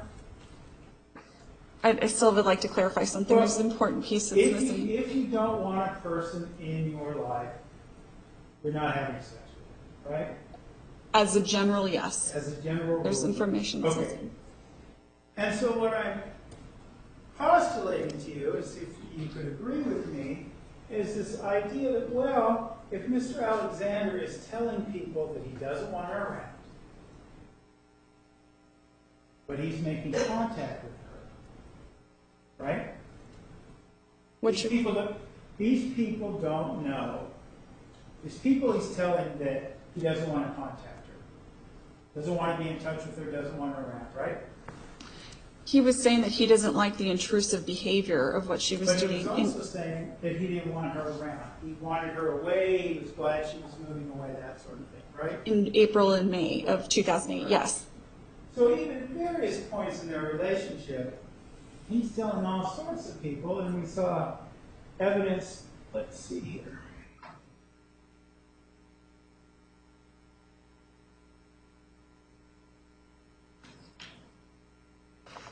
Showing you Exhibit 615, we talked about yesterday. Do you recall this conversation with Miss Housley, between Miss Housley and Mr. Alexander? Yes. And in that conversation yesterday, you said, well, you talked about is she still stalking you, that sort of thing, right? Yes. That's what he's telling Miss Housley. Yes. And then if we look at this exhibit, doesn't tell us exactly when this conversation took place, right? Correct. Showing you what's been marked as Exhibit 841.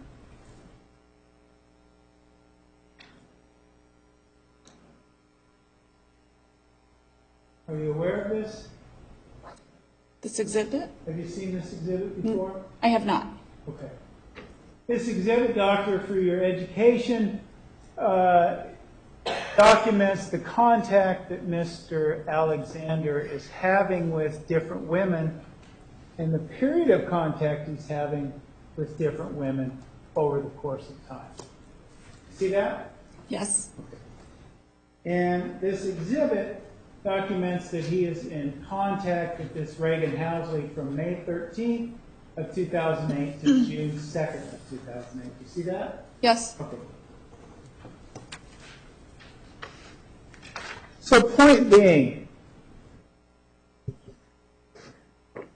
Doctor, in May, June, early June of 2008, as is exemplified in Exhibit 615, he's talking to Miss Housley about how she's stalking him and he doesn't want her around, et cetera, right? Yes. Okay. But at the same time, based on other evidence, we know that Mr. Alexander and Miss Arias engaged in a phone sex conversation in May of 2008, correct? Yes. So when he's expressing that he doesn't want Miss Arias around, would you agree that he's either not being truthful with Miss Housley or not being truthful with himself? I wouldn't agree with either of those, but I can explain what I think You wouldn't agree with either one of those? Correct. So, in terms of the old axiom, actions speak louder than words, you've heard that before? Yes. So you don't believe that that applies in this case? I don't even understand how that relates to the last question that you asked. Can you explain? Well, if the words are such that Mr. Alexander is telling people that he doesn't want to have contact with Miss glad she's moved away. She would sneak over to his house, etc. Yet he's picking up the phone and calling her and having this phone sex. Correct? Yes. You know that happened, right? Yes. Doesn't his actions belie what he's telling people? Aren't they in direct contradiction? Yes, I think he wanted both. He wanted, what do you mean both? I think that there were aspects of Miss Arias that he really enjoyed and that he liked being around her. He enjoyed the sexual contact, between the two of them. And I think that he was really uncomfortable with and did not like those intrusive behaviors. So I think that what we see there is the ambivalence that he felt about her.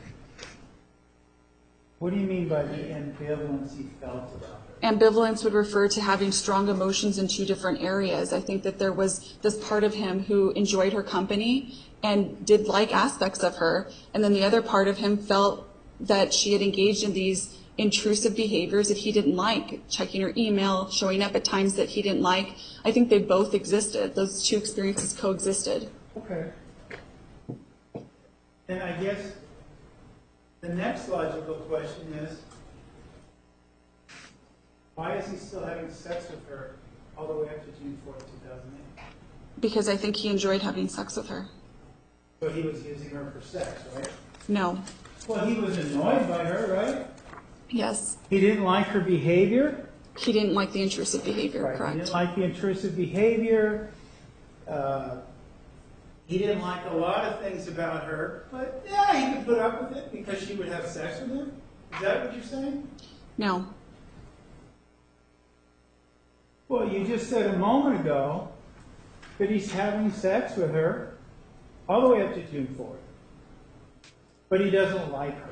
He doesn't like her behaviors. Right? That's, Isn't that what you just said? that's a little bit of a mischaracterization. I can repeat what I said, though. Well, he didn't like the intrusive behaviors. Yes, Okay. I would agree with that. Okay. But he likes having sex with her. And I think he liked other aspects of her, but yes, sex and other aspects of her. Okay. So, based on your review of the records, do you believe that Mr. Alexander loved Miss Arias? I do. I think that there was a point where he did love her. And when was that point in your mind? I get the sense that it started to develop earlier in their relationship, around the time that they were in a committed relationship. That it would be more around that time. So you don't believe that love still existed in May of 2008? Are you talking about Mr. Alexander loving her? Mr. Alexander's love for Miss Arias. You don't believe it existed in May of 2008? I don't feel that I could answer that question of whether it still existed. It seemed like there was still some aspects of it, but could I say whether it definitively was there? I don't feel I could answer that. Why do you feel like you can definitively say it was there at earlier points in time, but not in May of 2008? Because I remember reading text messages that were related to that, or emails that were related to his expression of how much he cared about her, his fondness for her. And so in going back to spring of 2008, when she's moved back to Wairika, you understand the time period I'm talking about? yes, Okay. You can't say that he definitively loves her at that point in time. that's right. I don't feel like I can definitively say that. But you can definitively say that they were still having contact with each other. Yes, And sexual contact with each other, correct? At least over the phone, sexual interaction, let's put it that way. yes, Okay. So if he didn't love her at that point in time, then you would agree with me that at the very least, he loved engaging in sexual behavior with her. well, again, you're using the word love. I would say that it's clear that he enjoyed it. Yes, He enjoyed it. yes, All right. So he was using her for sex, right? no, And he took advantage of her borderline personality disorder as a way to get her to involve herself or to get her to act sexually with him, right? no, She was doing anything she could to keep that attachment going, wasn't she? Yes. Yeah.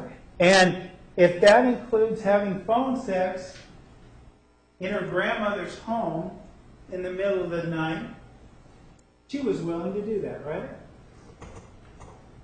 Your question is whether she was willing to do She was it? willing to do that, right? Well, she did do it, yes. She did do it, yeah. And there was nothing about Mr. Alexander's phone that would force him to call Miss Arias in the middle of the night and say these things, right? It would force him? No. No. He made the choice to call her in the middle of the night, whether he cared about her or not, didn't definitively love her, pursuant to your reports, or your assessment, if you will.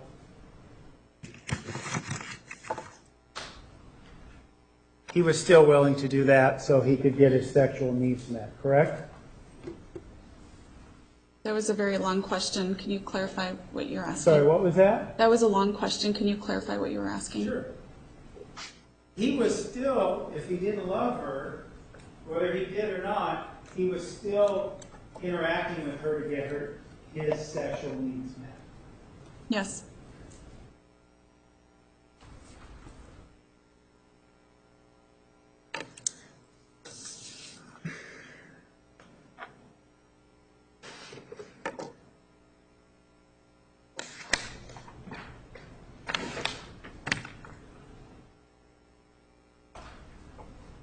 In terms of the pattern of Mr. Alexander's sexual behavior, are you aware that Dr. Fonseca spoke to that as well?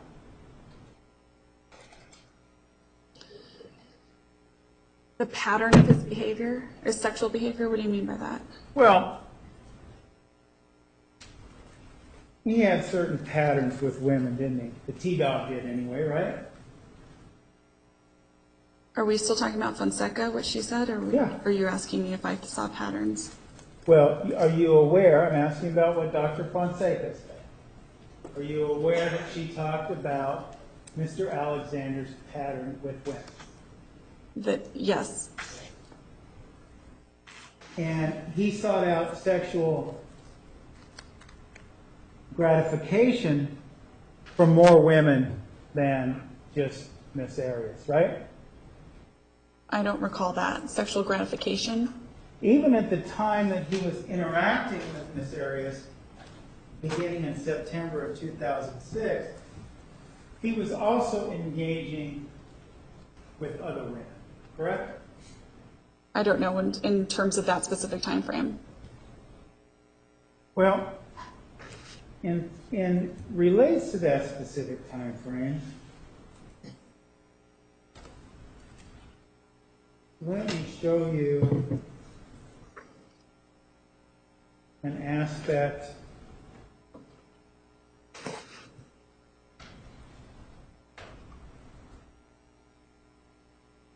of this conversation Mr. Alexander had with Ms. Hauser, Exhibit 615, we just spoke of.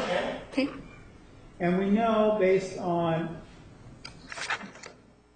Exhibit 841, that Mr. Alexander was conversing with these different women, and you can see from this chart here that on September 1st, 2006, when this chart began, Jodi and Travis dating. You see that?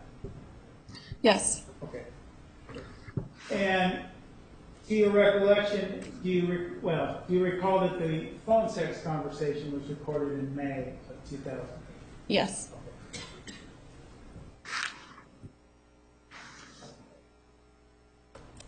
And we know, we will then, at the same month, that between May and June of 2008, he's having this communication with Ms. Hauser, correct? Yes. Okay, Based on that chart. right. And so, in this conversation, we see that he's asking her for some bikini shots. Up at the top, about fourth line down. Yes, I see that. And then he starts talking about, later on, they're talking about her breast size. See that? Right down here. Can you point to it? Okay, yes, I see that.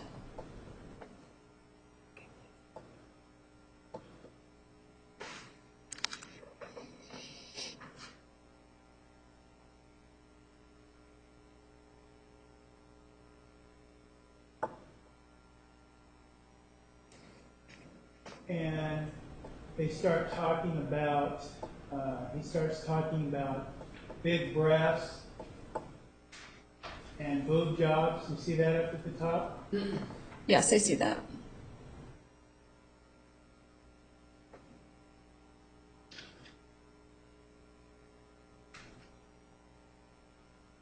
He starts talking about Mr. Alexander saying, I have been with many flat as a bored girls and could care less. I see that. And you would agree, Doctor, based on the review of the records, that Mr. Alexander was a man who was portraying himself as a 30-year-old virgin, correct? Portraying himself as? Right. Meaning that he wasn't talking about that he was having sex? Telling people that he was a virgin, that sort of thing. I don't know about him directly saying that he was a virgin, but I would agree that he wasn't telling people that he was having sex. But so you would say that if there's records out there that indicate that he was portraying himself as a 30-year-old virgin, those are records that you haven't considered? Can I see what you're referring to? It might be that I have. Those records that you haven't considered. So when I say to you, did Mr. Alexander portray himself as a 30-year-old virgin based on the records that you reviewed? What is your answer? Just yes or no? I didn't see anything that specifically talked about him portraying himself as one, so that would be a no. Okay.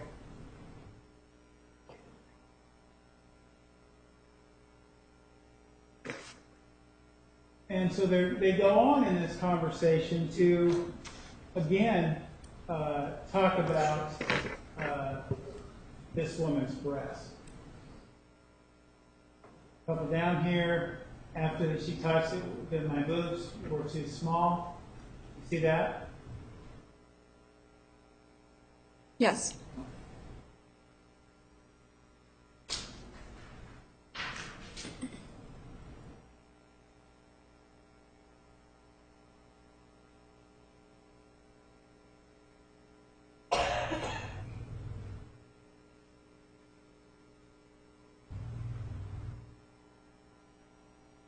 All right.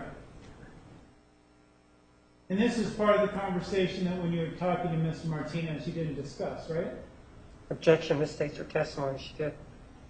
Oh, let me answer.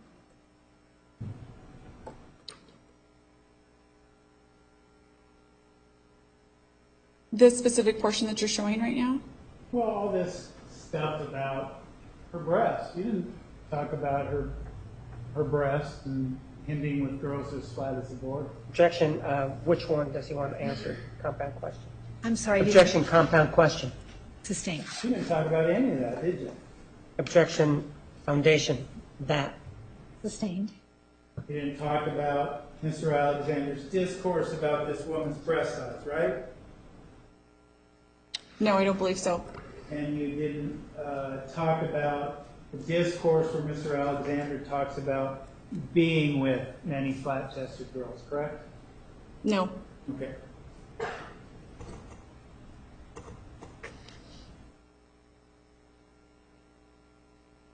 And this conversation goes on.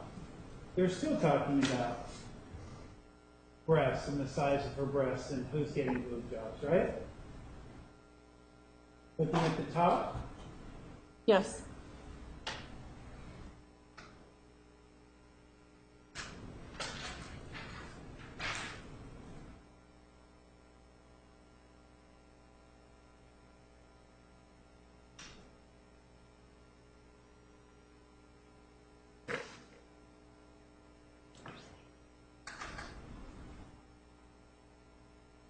when this conversation goes on, he tells her that it's okay that she doesn't want to do a job, correct? Yes, I see that.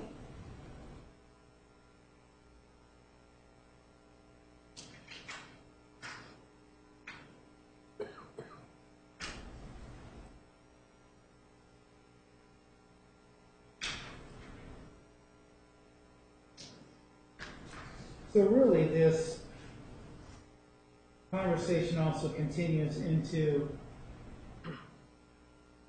more sexuality. Correct? Mr. Alexander talking about he has a high libido, Yes.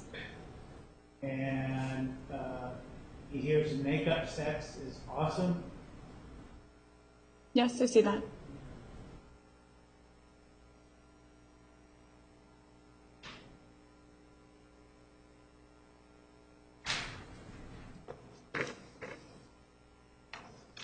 In talking about this idea, you said that he was not holding himself out as a virgin. Looking at this line here, 30 years of no fornication situation, I want to make up for lost time. See that? I do. Would you disagree with me that he's then holding himself out as a virgin? If that's what he meant by fornication. So you were incorrect before when you said he wasn't holding himself out as a virgin, correct? When I said I don't remember seeing it. Correct. But this was an exhibit you covered with Mr. Martinez just yesterday, right? Yes. You didn't see that part of it prior to today? I just didn't remember it. That's correct. Okay, you didn't remember it. All right.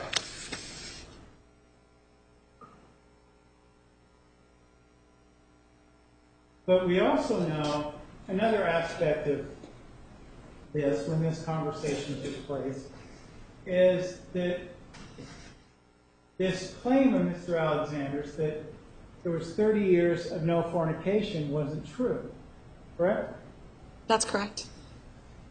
He was lying to Miss Hauser, correct? That's correct. Okay.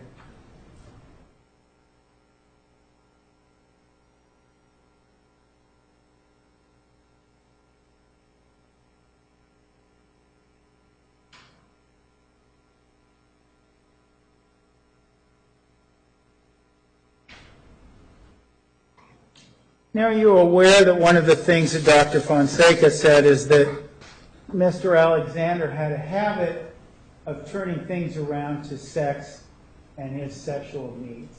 Are you aware of that? No. Okay. Would you agree that the conversation that we just covered in Exhibit 615 is demonstrative of the idea that Mr. Alexander is turning a conversation about an ex-girlfriend into sex as it relates to this woman, Miss Hauser? I wouldn't say that he was turning it into it. It seems like it evolved between the two of them. We're talking about sex. So him asking for bikini pictures and things of that nature, you would admit that that is starting to become a sexual conversation, right? Yes.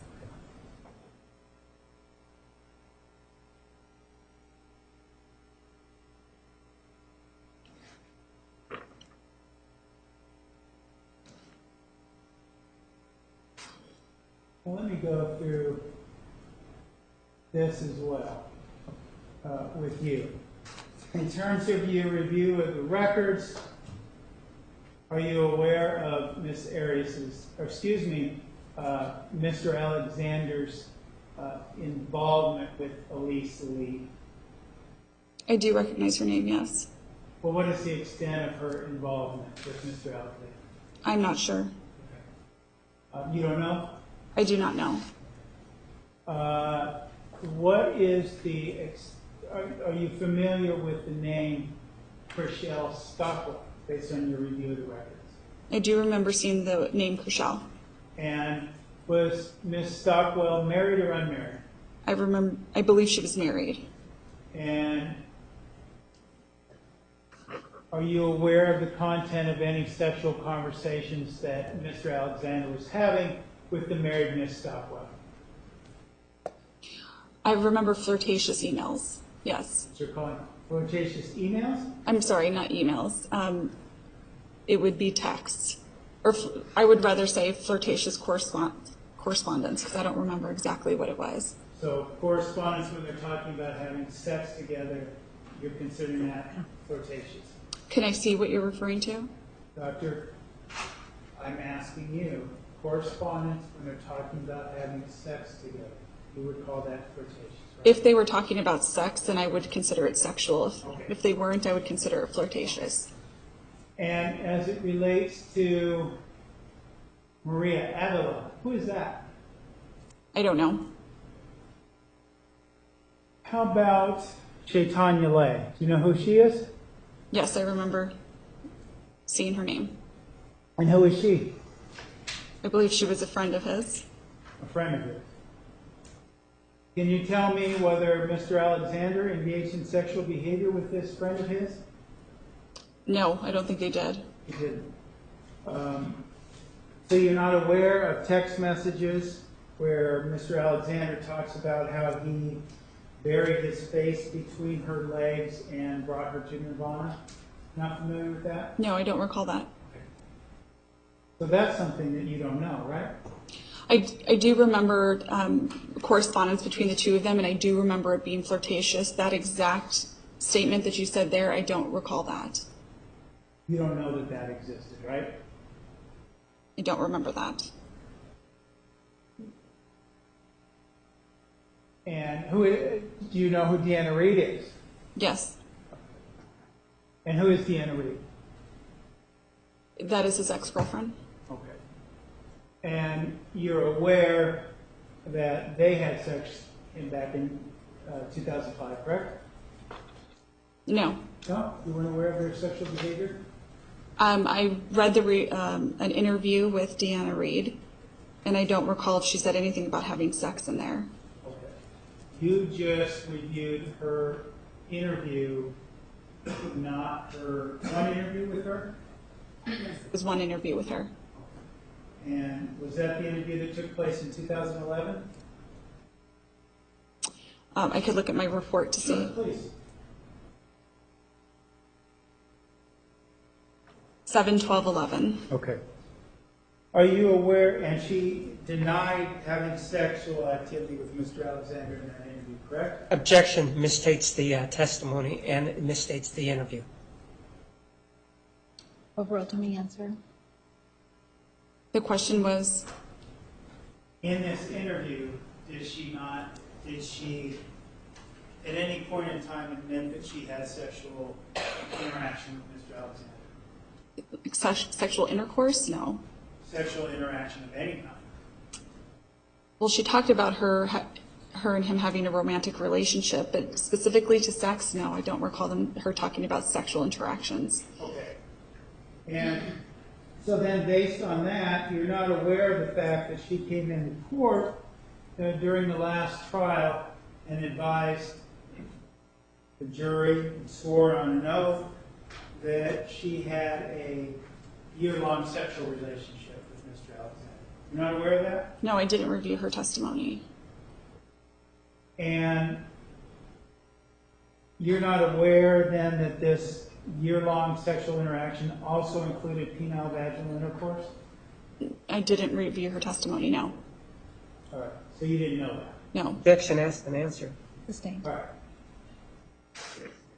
How about Nicole Broadhead? Do you know who she is? No. Julie Haslam. Do you know who she is? I remember seeing Julie's name. Okay, well, who is she? I don't know. Okay. Deanne DeBelle. Who is that? I don't recognize that name at all. So you don't know who she is or what sort of relationship she has? I don't. Okay. How about Denise Croft? Yes, I remember. Okay. And who was she to Mr. Alexander? I just saw messages where they were corresponding with one another. I don't know what relationship they had with one another. Okay. And apart from the conversation that we demonstrate or talked about that exists in Exhibit 615 between Mr. Alexander and Ms. Housley, Who was she to Mr. Alexander? Are you talking about Miss Housley? Yeah. She was someone who he was corresponding with, Do you know how they flirting. met? No, I don't know how they met. Do you know the extent of their relationship? Just what I saw over these correspondence. Okay. Just that he was having this sexual conversation with her online, right? Yes. Do you know who Matilda Evanston is? I have not seen that name before. So you don't know, I remember. No, I don't recall that. right? You don't know. And do you know who Mimi Hall is? Yes. Okay. And who is she to Mr. Alexander? She was someone who he had a romantic interest in. Okay. And did they date? I don't believe that they formally dated. I think that he wanted to date her, but that she was not interested. So they didn't go out on any dates. I'm not sure if they went out on a date or not.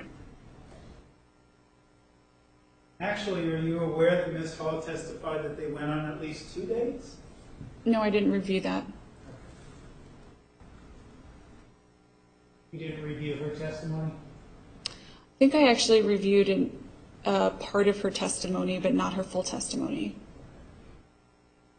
And Krista Jackson, do you know who that is? I don't recognize that name. And how about the last name, Alea? Do you know that name? I don't recognize that.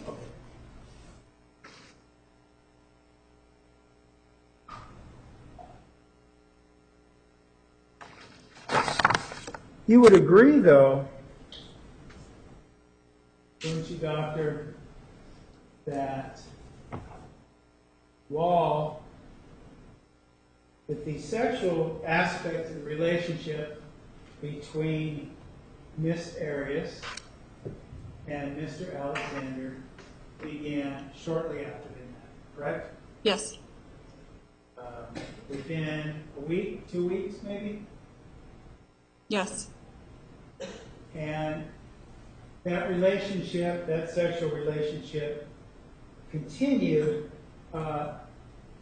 throughout the course of their relationship, didn't it? Yes. And this relationship continued even at a point in time when he was talking about marrying Lisa Andrews, right? Yes.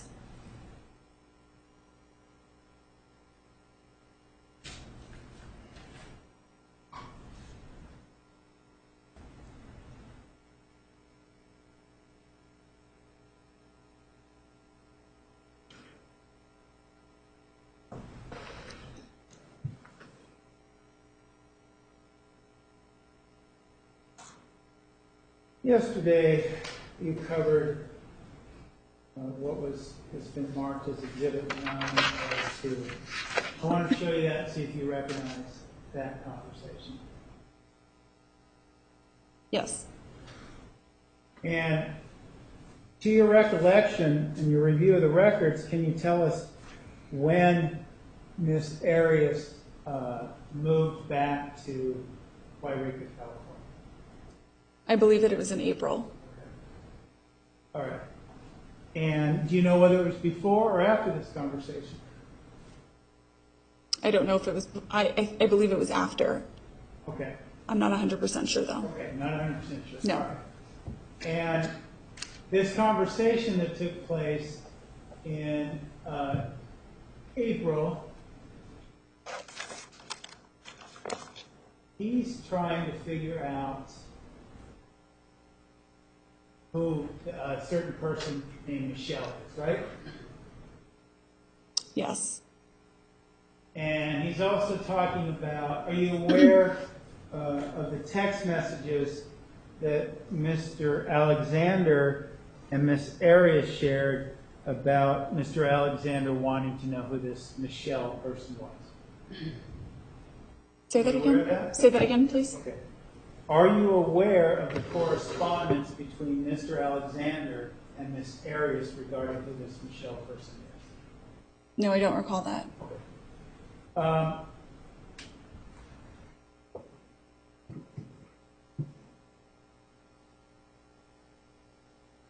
we see in this conversation, and just to refresh everyone's recollection, the outgoing is what Mr. Alexander's saying, correct? Yes. And in there, he talks about the invasion of privacy that he feels, right? Yes. And what was the term you would use for that? Intrusive behavior. Okay. But we also know that, well, are you aware that within days of him having this conversation with Ms. Lowry, talking about these intrusive behaviors, that he's engaging in sexual behavior with Ms. Arias? No, I don't know the exact time frame in terms of whether he had sex with her a few days from then. No. Okay, you're not aware of that? No, I know he had a continued sexual relationship with her, but in terms of exact dates, no. Okay. So what do you make of the fact, if anything, doctor, of this idea that he's complaining to Miss Lowry, but he's about Miss Arias, but he's still having sex with her? What I make of it is that he enjoyed having sex with her, and he enjoyed aspects of her, but he did not enjoy the intrusive nature that she was engaging with him. She did not enjoy being, or he did not enjoy being spied on. He didn't enjoy his email account to be hacked into, all the stuff that he talked about here. And I believe that both of those experiences can coexist within a person. And you, as an evaluator, are choosing to believe that all of these things happen based on Mr. Alexander's work, right? I'm choosing to believe that it happened. Based on Mr. Alexander's work, right? And based on other people's description of it. That was provided to them by Mr. Alexander, right? No. So we talked earlier where Mr. Alexander, for example, you recall discussing some statements made by Mr. Searle. Yes. Yesterday. Yes. And those statements dealt with how Mr. Alexander didn't want Miss Arias around anymore, that sort of thing, correct? Yes. Okay.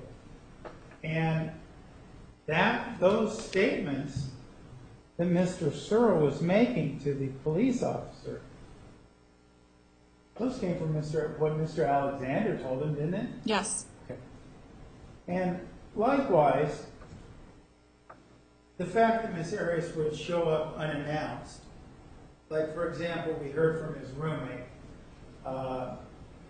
Mr. Billings. Recall that? Yes. Discussed that yesterday. And one of the things that Mr. Billings would say, well, she would show up unannounced or uninvited. Yes. Right? Okay. And in that regard, that's also on the word of Mr. Alexander, right? In that example? Yeah. No.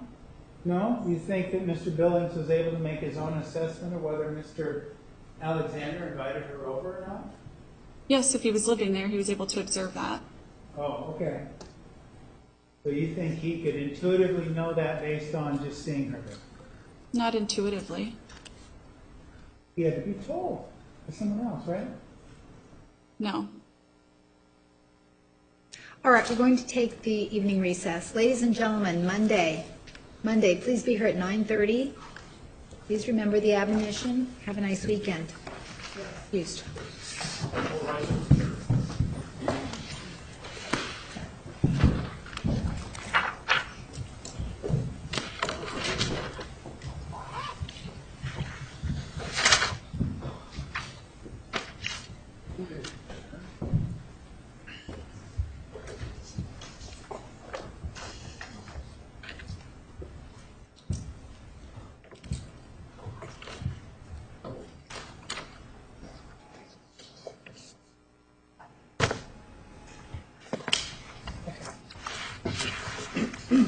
We're adjourned. Sure. On the record or off? On. Yes.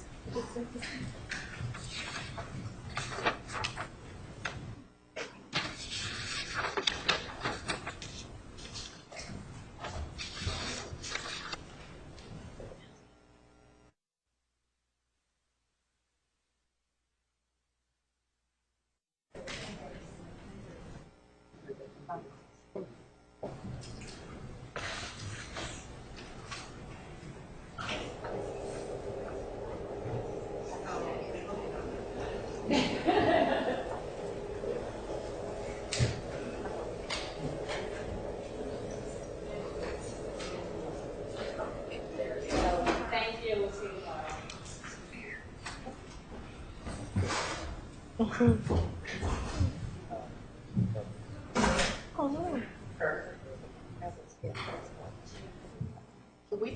I just put anything you might want to take? Can you put it in a